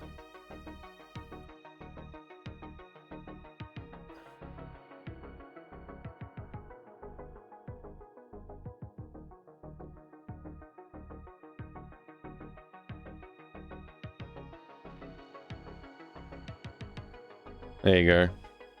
Something that's been on the back of my mind there.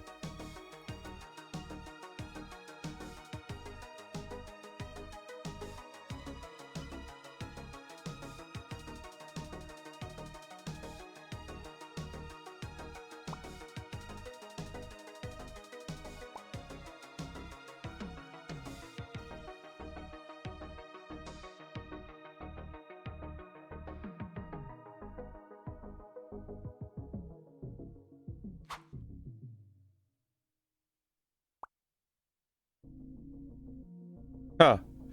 I only just realized that I've left the shadow of the curtain in place where it shouldn't really be there. I guess it doesn't look too bad. I'll ignore it. I'll ignore that problem.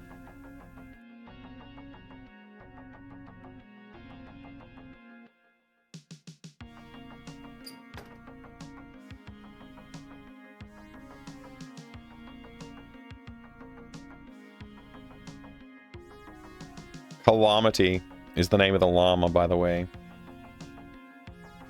What time of day is it meant to be in the game? Probably like afternoon, maybe heading towards dusk.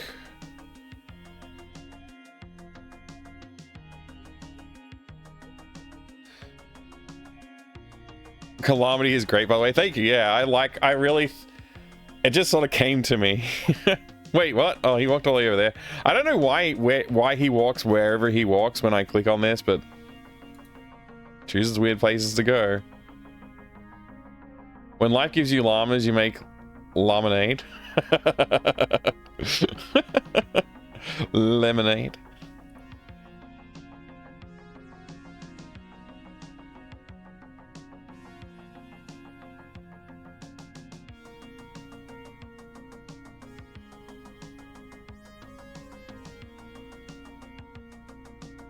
Is this like production ready? Does anybody think that the animation here is production ready for this part?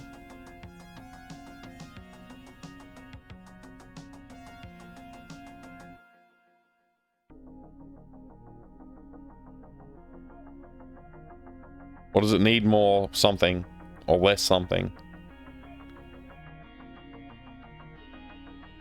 Collect 500 llama splinters. Feels good to go. Okay, yeah. I kind of thought it was, but like sometimes I look at it, I'm like, it's a different style than the rest of the game, and it's just like this weird like insert shot, which I think is fine. I like it. It's kind of silly.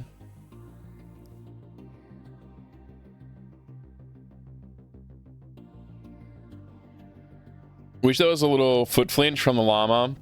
I could probably put something in, like some subtle movement for that. Feels like DOS frame rate, but that's okay because cutscenes would be like, wouldn't be 60 frames. Yeah, it's like none of the animation in this game is more than like, I think it's like 150 milliseconds per frame or 200 milliseconds per frame or something like that. So it's like there's not much in terms of FPS. It's like, what's that, 5 frames per second? Something like that.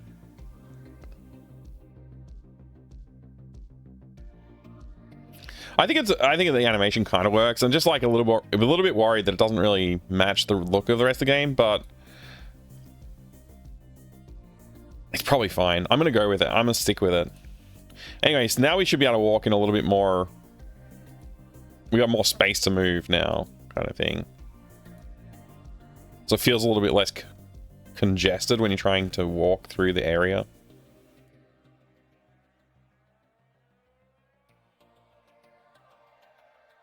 Yeah, I'm totally okay with that. That's a lot better. A lot nicer feeling.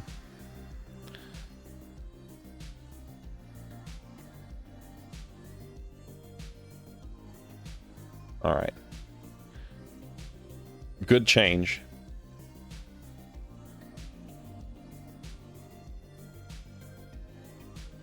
Maybe have a reaction with llama, like slight grin or something. Oh, you mean after the thorns removed, make it happier? I actually did intend that. I haven't fully implemented it though. Where did it go?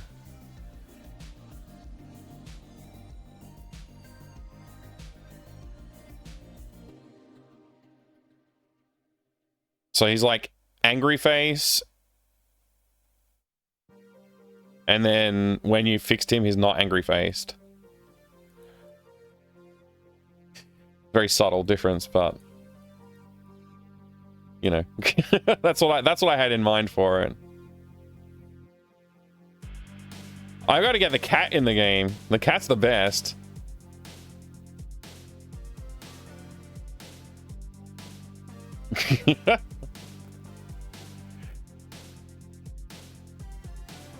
I really like the cat. It reminds me of, I've designed it after my cat a little bit, and it reminds me of her. I should really put the cat in the game. Not right now though.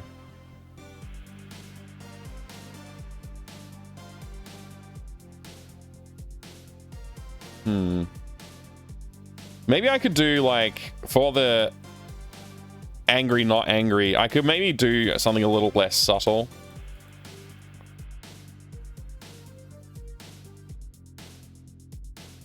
It'd be pretty cool to, you know, the rest. Yeah.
Getting fatigued on this animation. It's not even done yet. Like, even after we get all this roughly done, we still have to go back in and like clean it up and do the clean outlines and all that. But heck yeah, it's looking good. It's gonna look even better when it's done. Hey Torflin, good to see you. Thanks for yaying.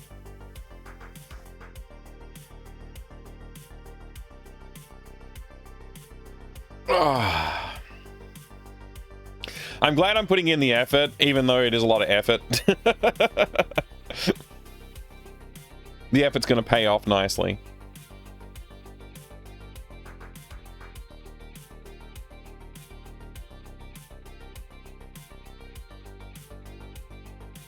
Hopefully I'm not setting the bar too high with this animation. Like, the rest of the animations aren't going to be looking too shabby.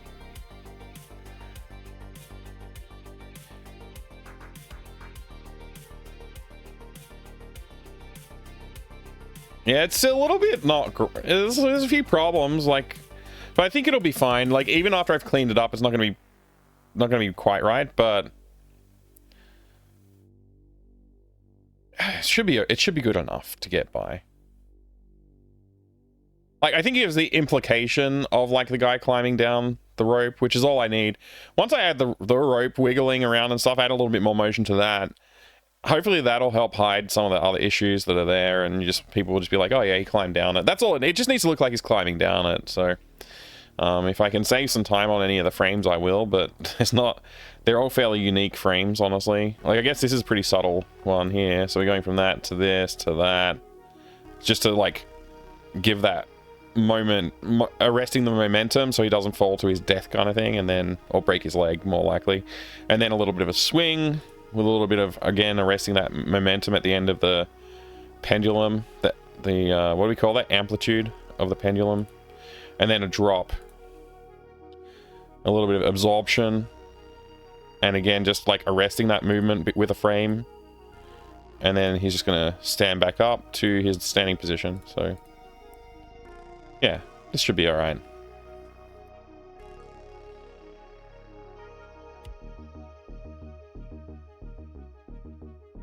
Yeah, that's right, Valiant Cheese. Hopefully we can live by that. I think it's like, actually, maybe it's worth grabbing. What frame was it?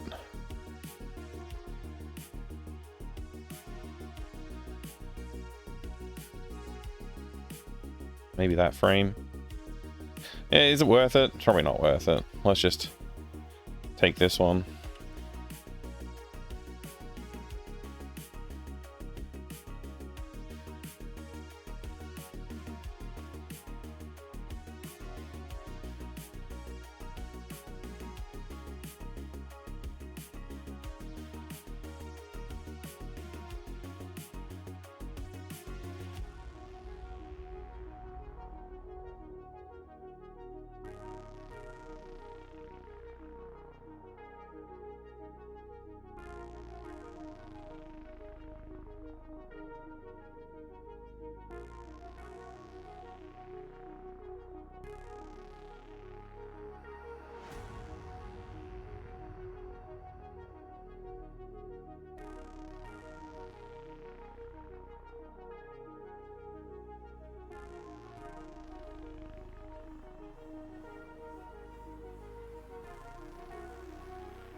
Hmm.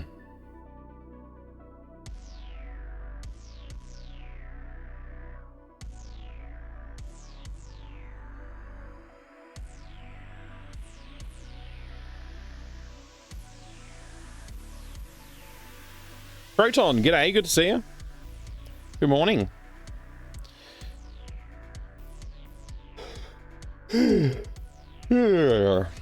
Excuse me.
A ridiculously long arm, but hopefully it doesn't look too weird.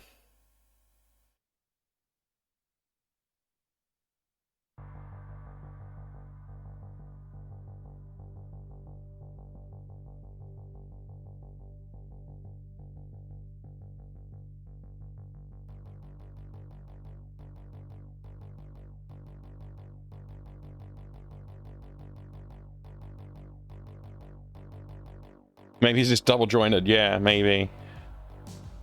It does look too weird. Damn.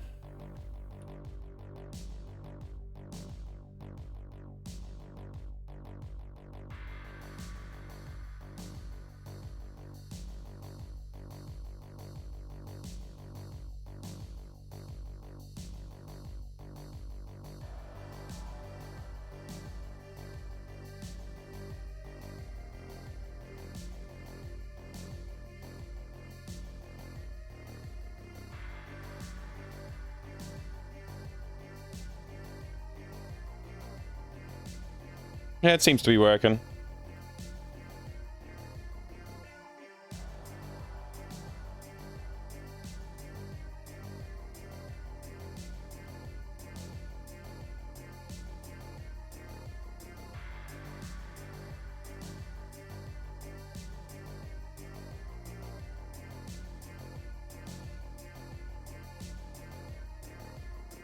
Oh no, I messed something up.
It's the Duke Donuts. Hi, mate. How you going?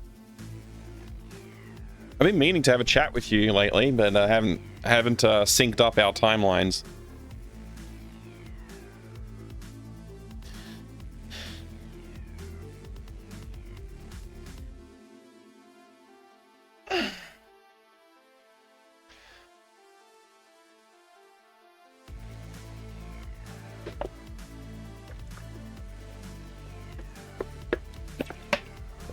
Pretty topsy-turvy schedule-wise anyway. Yeah. Yeah. Yeah. I mean, you know, you got good things going on though, which is great. It's all good things. So nice. I mean, apart from the computer situation.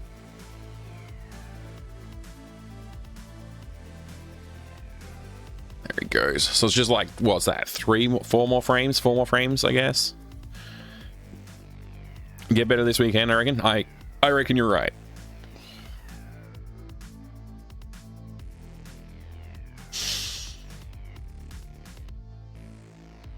Can't wait to go back through. I mean, I can wait because I'm kind of over it, but it would be nice to go back through this and add all of like the subtle details on the animations as it goes through and finishes up this like jumping down. I can't believe how, I mean, I can believe how much work this is, but like if you're gonna do it, like you gotta do it good. Like I could have I could have just had the rope be here and we just fade in with him standing at the bottom, but having it animate is just like, it's an extra touch that I think most people won't appreciate, but some people will. So, you know. Most people would just be like, they will ignore this and be like, hurry up, I want to just get on with the game. But some people will see this and go, well, that's cool that he's animated climbing down the rope. Like, it's completely unnecessary for the gameplay. Got all the packages. Need to inspect the neural network node PC for meaningful damage, or if it's just cosmetic. Yeah. Good luck with that. I hope that it's just a cosmetic issue and nothing major. Do they have like automatic shipping insurance on the packages that you sent? Or did you pay for extra insurance or anything like that? Because it'd be nice if you can just get them to replace some components if there is anything wrong. Instant short? Oh, perfect. Yeah. All right. So going from this frame to basically straight to the ground.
Bloody Cactus, hi. Hi, good to see you. Youngest? I wish. Actually, no. I'm sure there's a very young Mike that was just born at some place around the world right now.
Wrong facing direction, actually.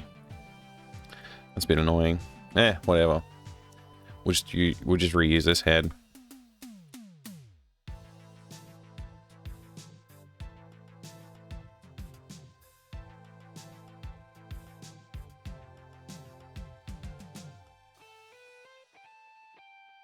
It's only one frame. Nobody will notice.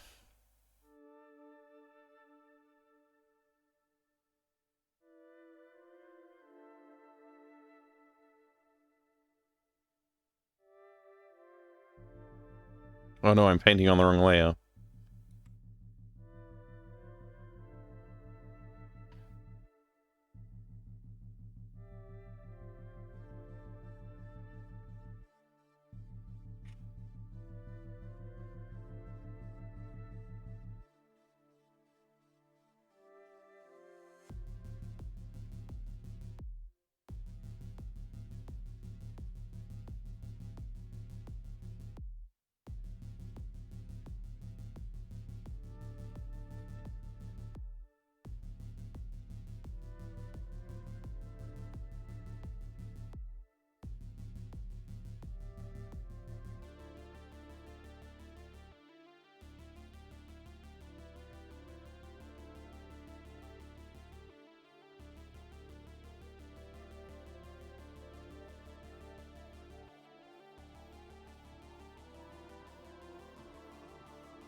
You didn't know you were the last mic? Oh, man.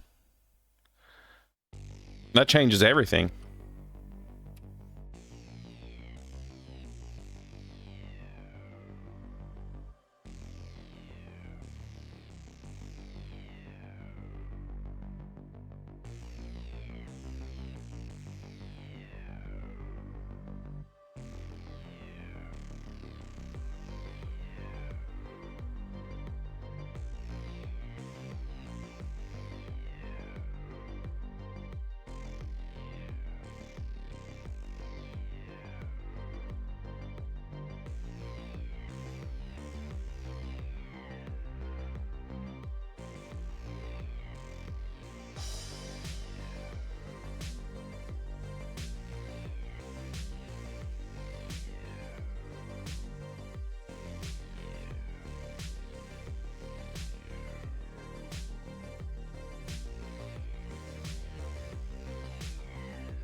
Got a little bit lazy toward the end of that cycle, but I'll go in and clean it up in more detail at some point. But yeah, this is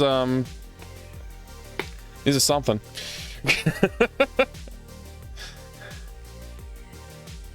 Definitely could be a lot worse.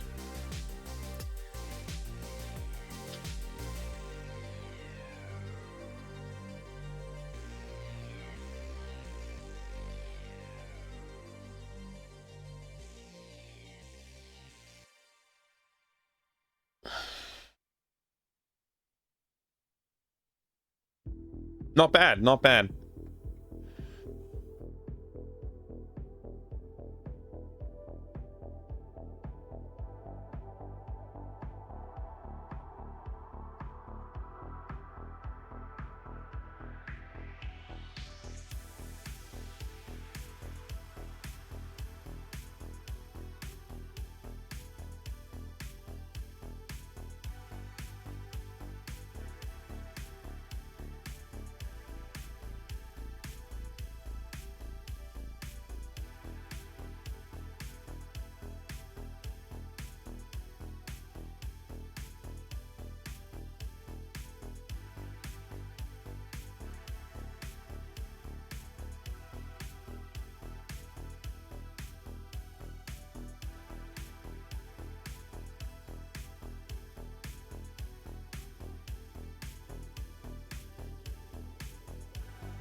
Last Mike is in captivity. The galaxy is at peace. Oh no. All right, let's save, and obviously I'm gonna need to do a lot of cleanup on these frames. Like, it's obviously very, very messy. Still, I feel good about it.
Hey, thank you very much for the new follow. Really appreciate it. Welcome in.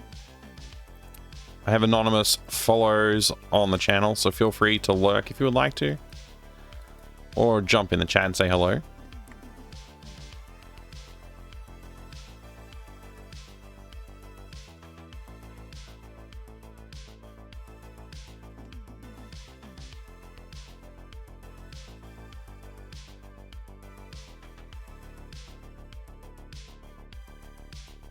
You know, that kind of works for me. This kind of works for me. It's like working. It's great for a little bit of a like, obviously we go in and clean up and make sure all the frames are a bit neater and proportions are matched properly. Maybe I'll throw in some smear frames here and there, a little bit more movement around the jacket and hair and hat and all that kind of stuff, and then I can move on to the next thing. Like, for now though, this is definitely like good enough to like put in as like a placeholder animation, and we can like clean it up later. There's probably, I feel like there might be like 1 or 2 frames we might want to add here or there just to like help sell the motion a bit better, but I think this is honestly probably enough. Like, yeah, once I do the cleanup, this is probably enough. Come say hello. We don't bite. We do eat Vegemite though. But we don't bite. Right, yeah. Us Australians, at least.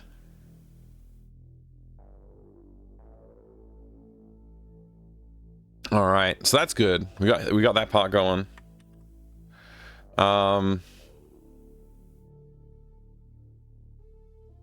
Yeah.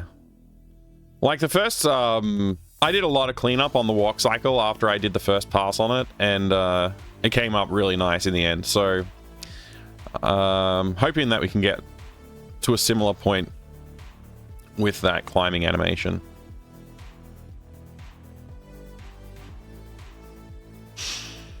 Good stuff.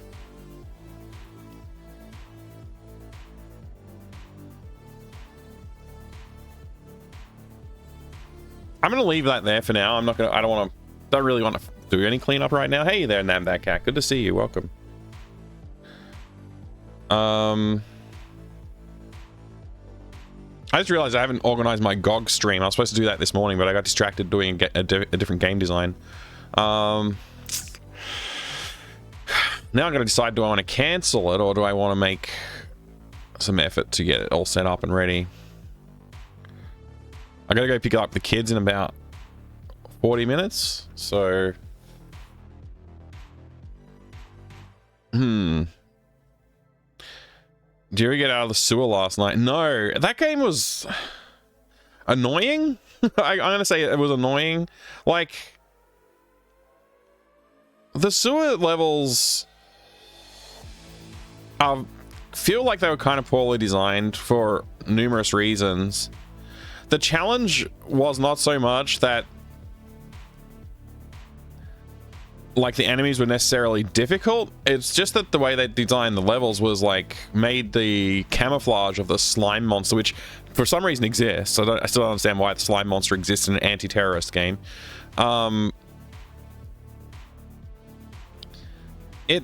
The slime monster is like camouflaging in amongst like all of the dangling tendrils of slime as well.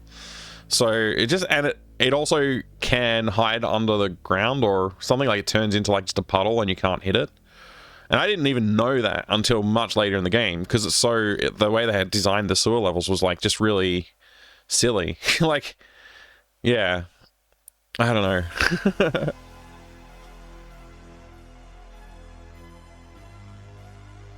I got up to level 5, and I don't know how many levels there are. Mission briefing, mission objectives. Is there any section in here about like the map at all? Like how many levels there are, or how many sewer levels there are, or something?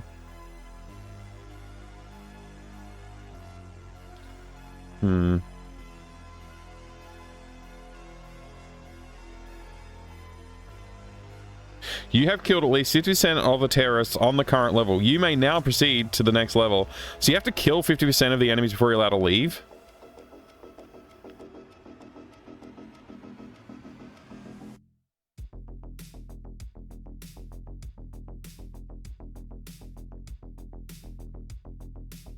Oh, the heat sensor. When this item is found, your map will now locate all of the enemies on that level. Press tab to display the terrorist locations and any hidden rooms or passageways.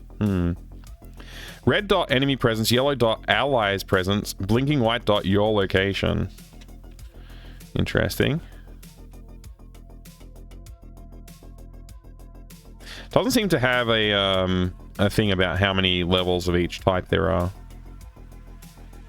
Yeah, I got up to level 5 of sewer level and I was kind of annoyed. Also, it was getting late and I was like, you know what, I'm going to go to bed. I probably will keep playing it. I'll probably keep playing it. So far, I'm not like annoyed enough to quit playing Operation Body Count, but I know it's not a very good game.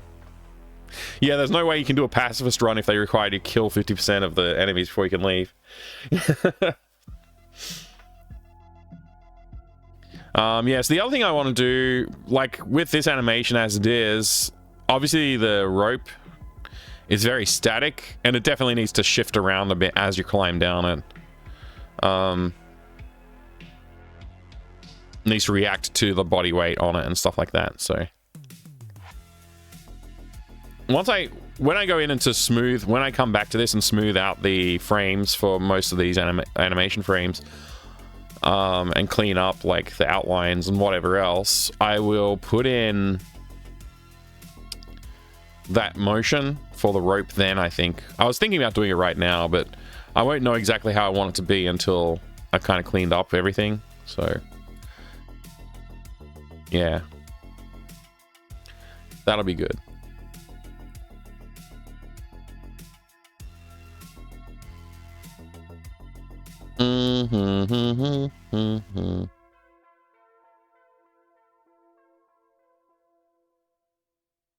What's this one?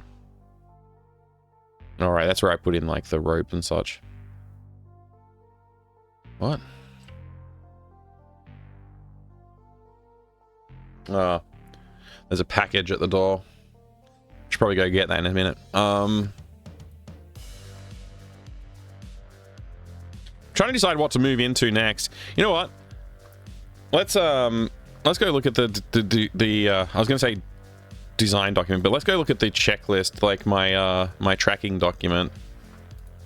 I think I can say final animation rough is done, because it is rough, but it is basically the final animation, so that's good. I should be able to bring it into game. At least then I'll feel like I've made some serious progress, at least if I do that. So let's see if I can. Basically, I want to just turn off everything except for those 2 layers.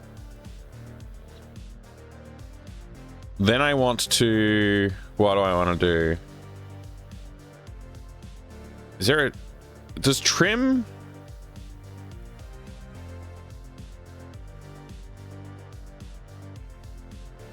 Yeah, trim works. So I'll take that and export a GIF of this.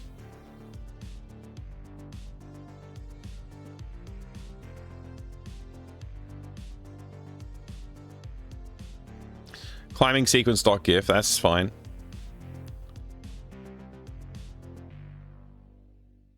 Yeah. Hey TV Prime, good to see you. Game done yet? No? Okay, I'm out. It's coming along though. I'm really having a good time with it. You can, yeah, I'm exporting. Okay. All right.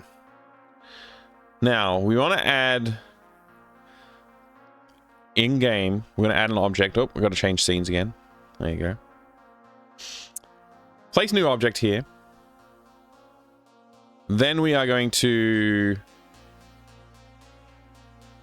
Not clickable. O, climb, anim.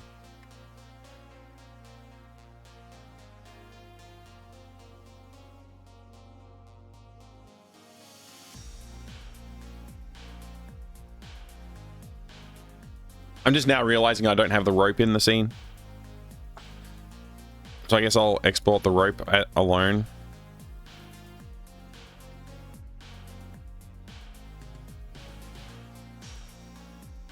Whoops.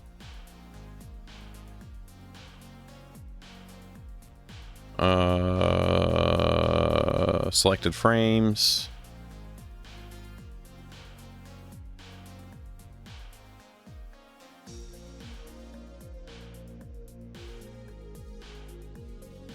Rope object dot gif.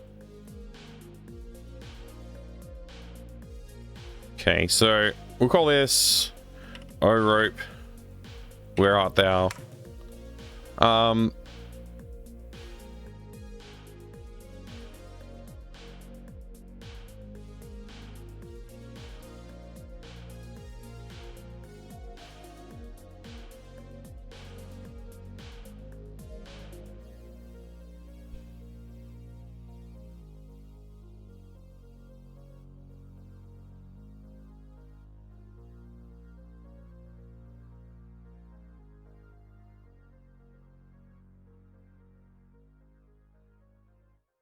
I don't even know whereabouts this is supposed to be. Somewhere about there, maybe. I could look. Just like kind of like in front of the door panel there a bit. Right there.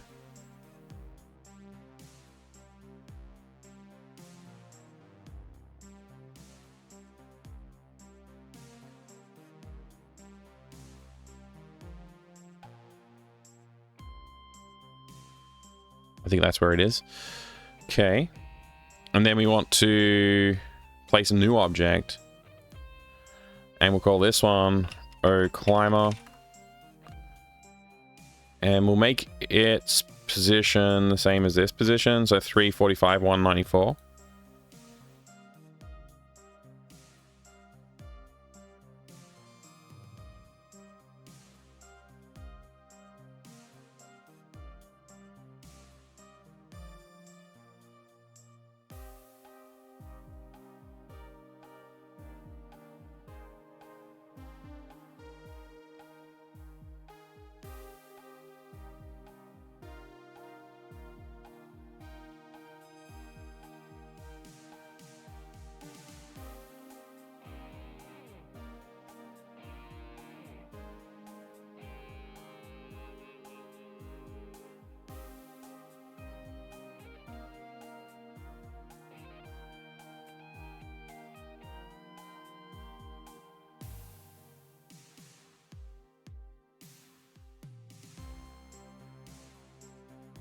Hello.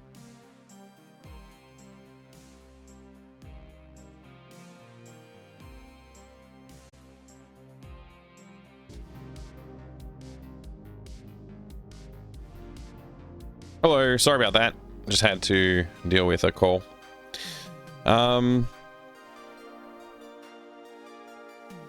Spent all day putting a new console in your car. Lots of WTF. Doesn't this fit?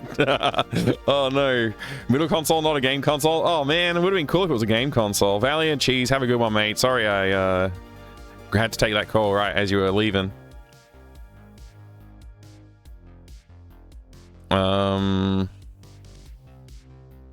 Yeah. Anyway, so we got the thing. I was just gonna use this to get the import there. Now this actually needs to be not visible, and I actually think maybe we should make the rope clickable. Actually, I am not muted, right? Yeah, good. Just double checking. This maybe should be clickable. This should be like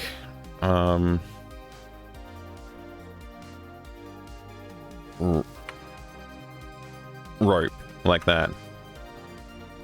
It's a rope. Okay, so that's that, and then we actually need to create a view. So I kind of want to just put in,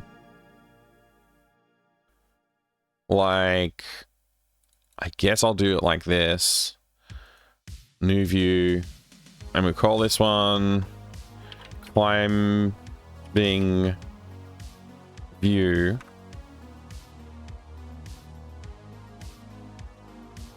Why does it say view 18? There you go. Create a new loop. We'll add the loop, and then we'll go straight to scenes, Sierra's house, backyard, climbing. We'll just grab the first frame.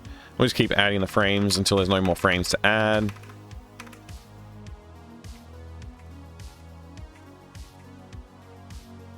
There it is. Delete that one. And now we have a loop. We have a view, so that's good. Then we basically, what we have to do is when we enter this scene, we need to have the sequence play out and then transition us to another room. So the first time we come into this room, we're going to have that transition play out. So on the room level, we're going to have basically first time enters room, and we're going to we'll just put a note here, play out the climbing and in trouble cutscene. And I'm just going to say o climber dot visible equals true. O climber dot set view, and it is view 18. We're going to start with 0, 0, and then we're going to say o climber dot animate, and we're going to tell it which loop to animate, the delay, the repeat. It's just a once off. It's a blocker. That's about all we need to provide. And then we're going to say o climber dot set view 18 actually not the frame number of basically this frame number, which is frame number 26, I want to say. No, what frame number is that? How do you know? How do you know what frame number you are?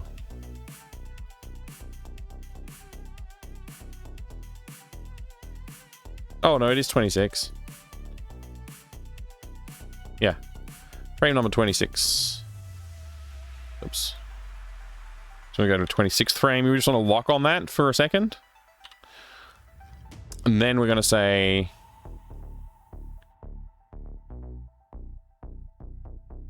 player.visible or player.x equals, I don't know, 145. What was the number again? What was the position of these objects? 345 and 194. So we'll just do that. 345 and 194.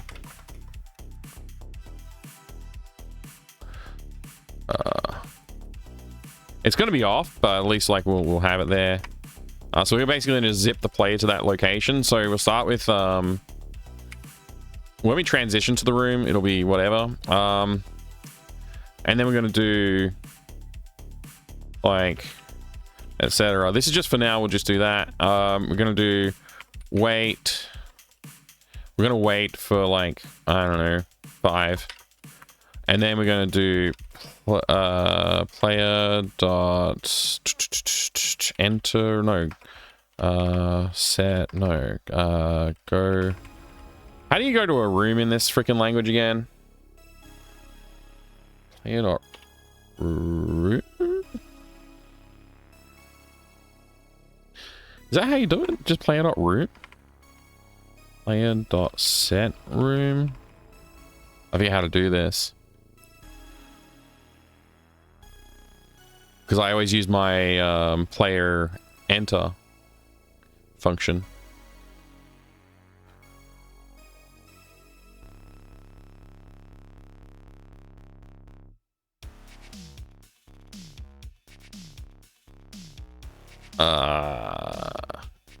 It's just like, it's not on the top of my mind because I've been doing a lot of coding in this scripting language. Let's go to the global script. Is it like switch room or something like that? It's like it's something dumb. They're always something dumb. Enter, blah, blah, blah. It's change room. Change room. Room number, we want to go to the lounge room, which is room number 15. And the location, I don't really care right now.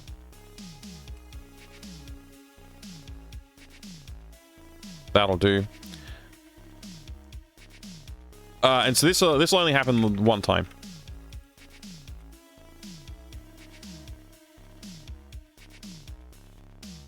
Leisure Suit Larry game? Yeah, it's a Leisure Suit Larry game.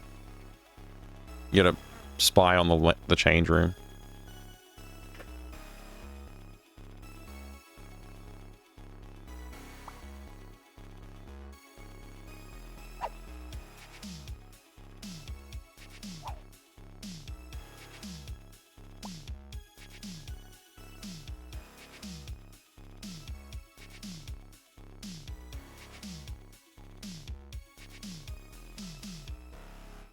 I need to animate, not animate, but I need to have the state of the window being open to be visually different.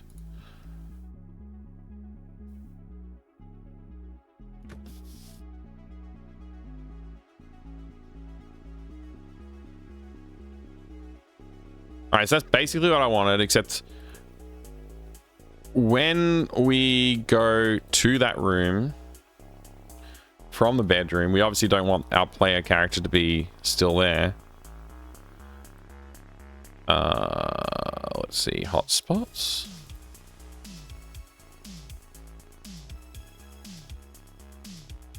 Let's just throw it through the window. Just throw what through the window?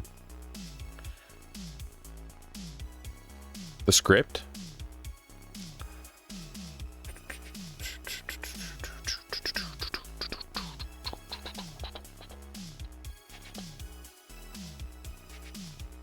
So we're going to create a global variable called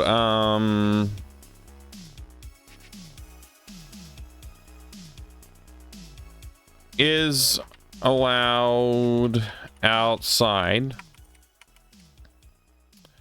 I'm going to say if is allowed outside.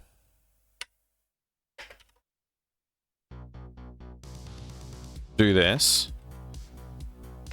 Else do this.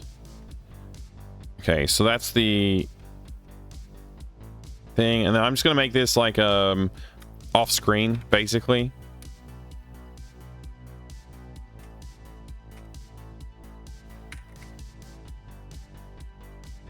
like that.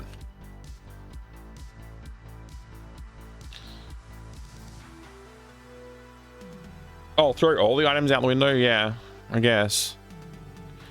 Okay, so then we need to create this global variable in our global variables handling thing. Wherever the heck that is. There it is. Boolean. False to start with.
For now, I'm going to do this, but in the future, this is probably not going to cut it, but we'll see.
I don't know, maybe this will work. I haven't thought that hard about it, so maybe I made a mistake.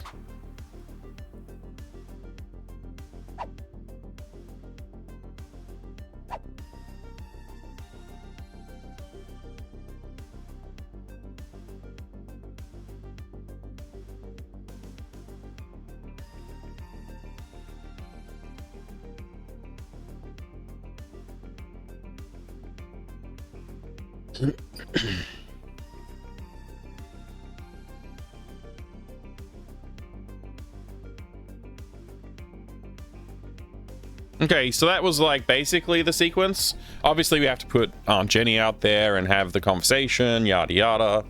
But like that was a good start. So now if I click on this, Aunt Jenny is watching me. I can't change the names. I swapped our names. Now I should be able to go outside.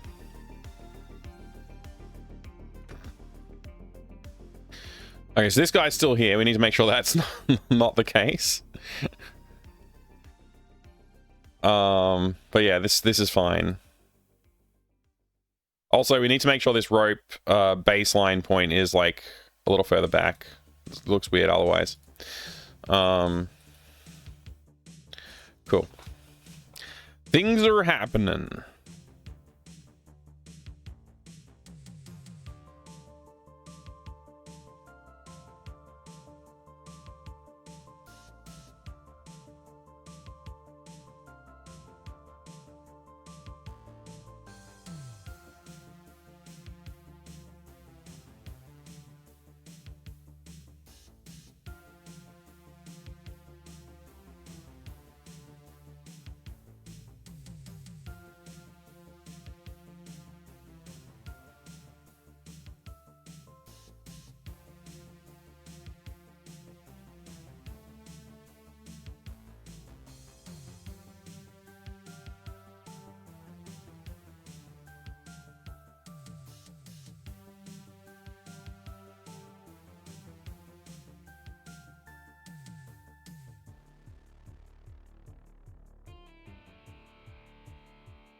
Jay, good to see you.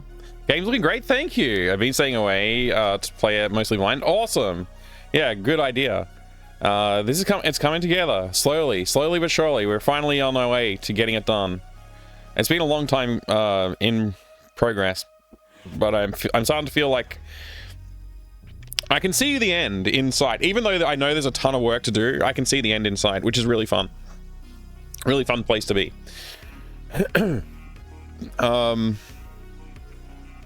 Okay.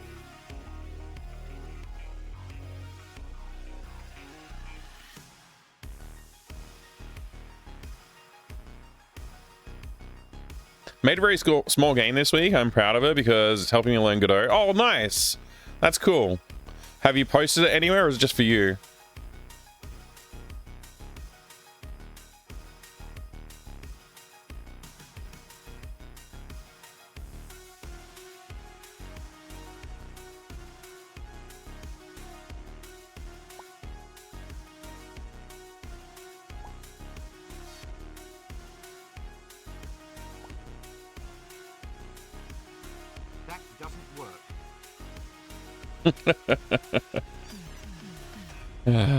Makes me laugh.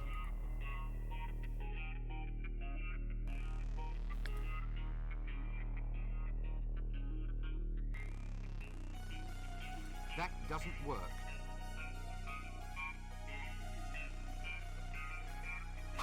I was into Twitch and had chat play it. Oh, awesome. Keep adding little things. It's a clone of DOS game called Fly, but with some extra touches on it. Is that the one where you have like a fly swatter and you're trying to swat the flies, but the flies can surround you and stop you from moving? Or something like that?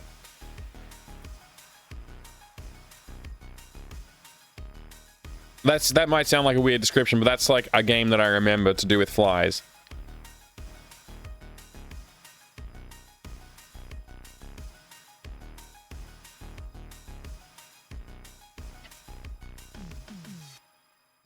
A 3-card Monty, but with fly swatters. Oh, okay, different. Aunt Jenny's watching me. I can't change names. Aunt Jenny says I can't go until my chores are done.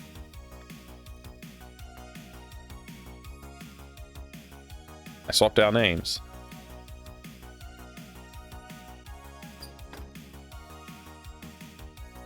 Cool. Excellent.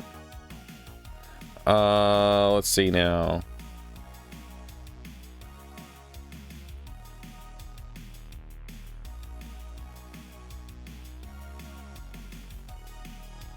Objects, rope.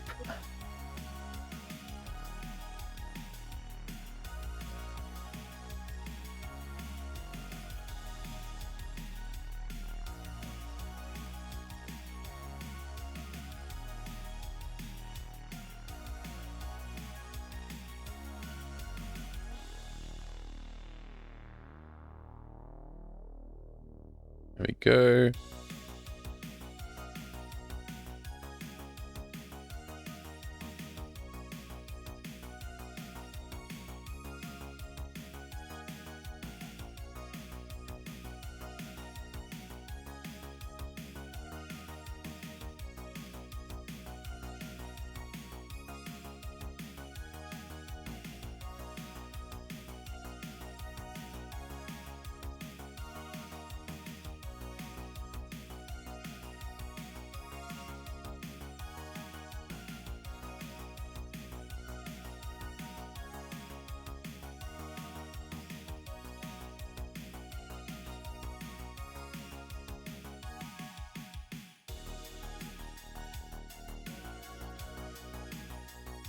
Hey, Bloody Cactus. You're off. Have a good one, mate. Oh, and Jay, you have a good one too.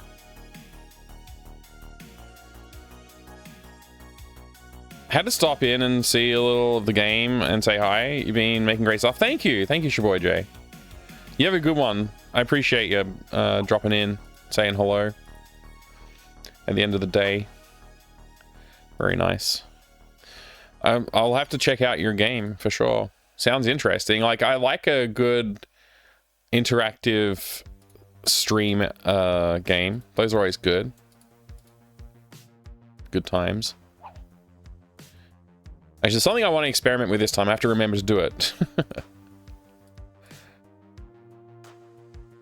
I need to, when I climb out the window, I need to come back upstairs after going inside and try and climb out the window again and make sure that still works. Aunt Jenny called me and I have to go back inside. Okay, so I go upstairs. We sure am posted somewhere soon. Nice. I'm gonna go out the window now.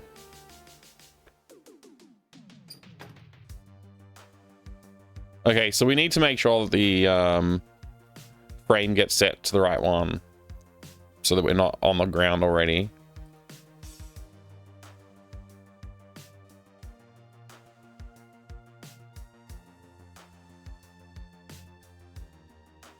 I could do that. Oops, sorry, the game's still running. Yeah. Could do that, maybe. Or maybe, what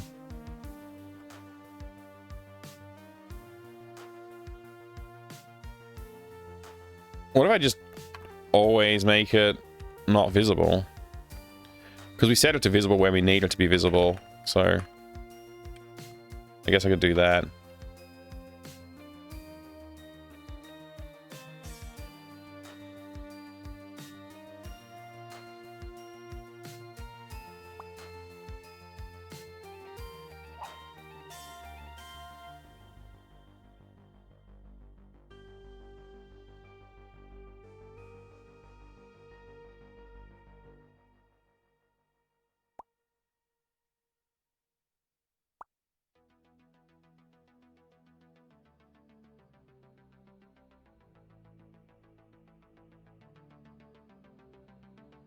I gotta go pick up the kids from school. Hopefully I can finish this testing before I do that.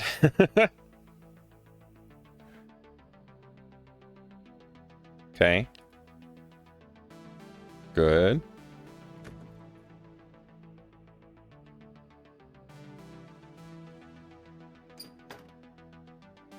Yeah, perfect.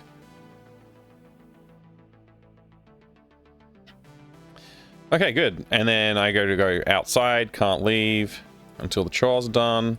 Can't change names. Then I can distract Aunt Jenny and then go change the names. And now we can leave.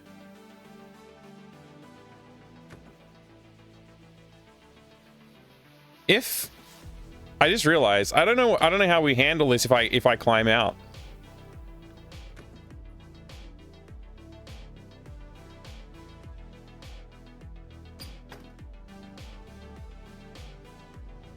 It just kind of worked. Okay.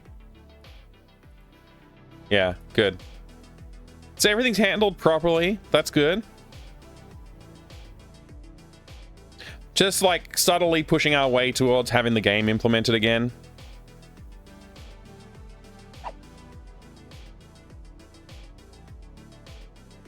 And that feels good.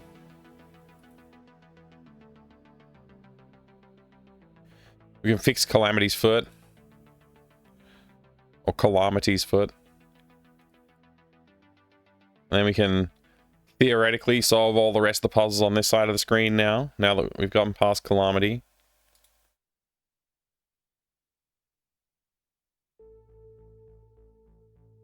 And then we do all the other bits of pieces of puzzle. Thank you, TV Prime. Thank you. Sorry, kids, you're walking today? Yeah, exactly. Then we can do all this section. Eventually, we'll get this part done. And then we can leave that way. Once we've implemented it. There's still a lot of work to do. Like, a lot of work to do. Yeah, I gotta make sure I put in some fun things to do with the Dino Grabber at some point as well. Hopefully things that don't rely on too much animation, just some dialogue responses would be good at least. Yeah, I can't really add to the animation budget already. It's like we're already way over budget on animation. But that's great. Game function good now.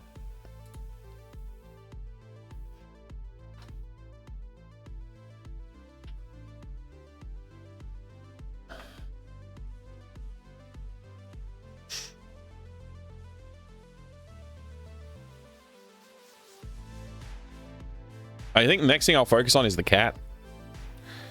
Captain Radish, hello. This looks amazing. Just popping in for the first time. But the LucasArts inspiration are instantly apparent. Thank you, yeah. I'm glad that you can see that. I'm glad that's coming through. I'm really happy about how this is coming together, honestly. I'm super pleased. Thank you for the very kind feedback, too. If you want to see the game that came before, you like the walk cycle? Thank you. I worked on that. This is the first walk cycle of the characters that I'm working on in this series that I just did from scratch. The other ones are actually very heavily based on Day of the Tentacle character walk cycles. Which I'll happily show you right now, actually. If you want to go take a look. Let's see. It's been a while since I played the games. Maybe it's easier just to go to the website. Here. You know, let's just watch his trailer.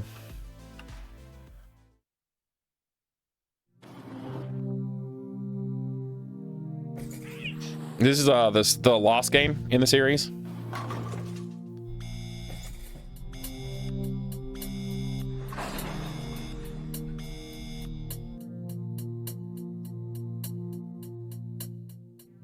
So this walk cycle is based on Bernard's walk cycle. You don't really get to see it very much, I guess.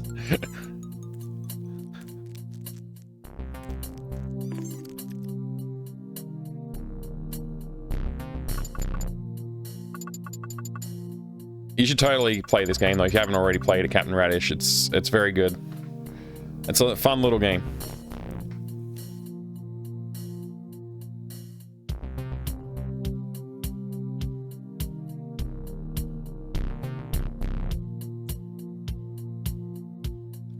Yeah, and then there's the other one as well, which is Day of the Sandwich. And Day of the Sandwich character design is a little bit of a mix, but it's based on like some Full Throttle character inspiration, and the Day of the Tentacle Hoagie is a heavy inspiration for this character design. This game's like super simple by comparison, so you can check that one out too. But yeah, go check out the games and have a look at them. They're quite fun.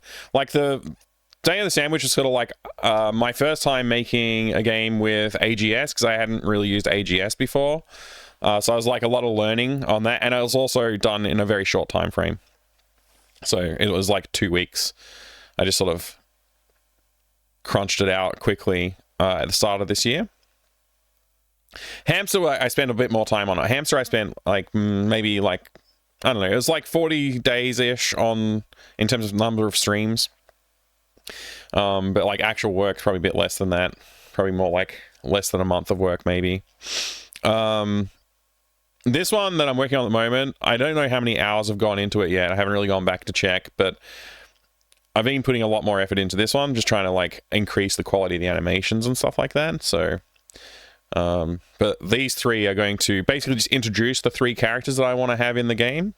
And then the actual big game that they're all going to meet up and like, you know, you get to see the adventure play out is going to be like a full-sized adventure game with like all of the voice acting and everything else. So these are sort of like the appetizers before the real game.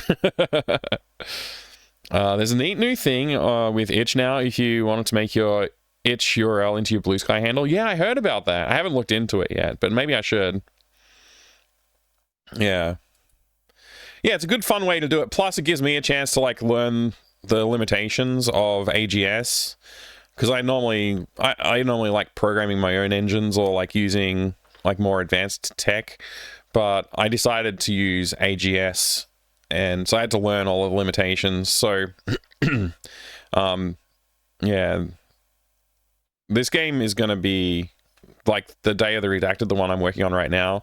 That's going to be the most advanced version of my implementation in this engine, and I think it's going to be pretty good, honestly. I'm looking forward to it. Looking forward to having it all done, and and I'm looking forward to working on the big adventure too. But hopefully it'll be done before the end of the year. We'll see. I got a lot of other stuff to do before the end of the year, so we'll see if it gets done. But it'd be nice to have all 3 of them done this year, and then I can focus on the big game over the course of the next year or 2, depending on funding and time availability and all that. It's inspiring seeing you hammer them out. Oh, awesome, Adrian. I'm glad that it's inspiring. That's one of the things, one of the goals I had with starting doing the game dev streaming this year was to focus on like doing my own thing, but also hopefully to inspire other people to get involved as well. Yeah, that's cool. I'm glad.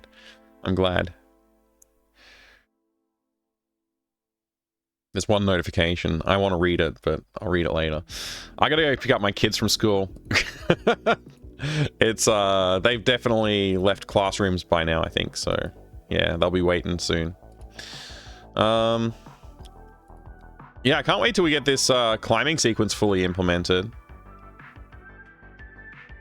Getting the climbing sequence fully cleaned up and looking nice will be good. Add all the extra bits and pieces to the animation there. That'll be good. Looking forward to doing that. Take it easy, Mike. Have a good one. A good day, everyone. Yeah, everybody have a good one. I will see you guys soon. Thanks again. I appreciate it. Oh, I should probably just go... We'll go back to the document real quick. Where's the document? You know, we got to think about next time. Actually, that's done now. So I said this is animate the escape sequence, but I also probably have to just put in like implement game rules about going outside, and I'll check that off. That's done. So there's still so much to do. And this isn't even everything. This list has just kept growing as I've been working on stuff. And I said it was day 29 to 40. We're now on day 40 today. So I guess I'll like start a new list, and we'll take all the bits that we haven't done here and add them to the next day. We'll make another batch of days that I can keep working through. Hey, thank you very much for the follow. I appreciate that. I'll see you next time, everybody. Thank you so much for being here. I appreciate it. Appreciate you all spending some time with me. I'm probably not going to be on GOG tonight because I'm starting to feel a little bit fatigued and stuff, so I got to go clean up my... I don't think I didn't put my name down for a game today on GOG, but also I just noticed my hair looks real bad. It's because of the weather. The weather's made my hair go curly. Definitely inspiring. Been loving going through the software and game development streams, seeing everyone working on their projects inspired me to pick my own projects back up again. That's great. That's really good to hear. I'll be sure to pop back in next time. Thank you. Yeah, I should be back on tomorrow. Yeah, if all going according to plan, I should be back on tomorrow. I'll see you later, everybody. Take care. Good night. Goodbye. See ya. Bye. I don't know what to say. It's awkward outro time. I don't think I'm going to raid anybody today. I think I'm just going to head off. I don't have time, really. Gotta go get those kids. G-Funk, thank you. Thank you. Take care, my friend. I'll see you soon.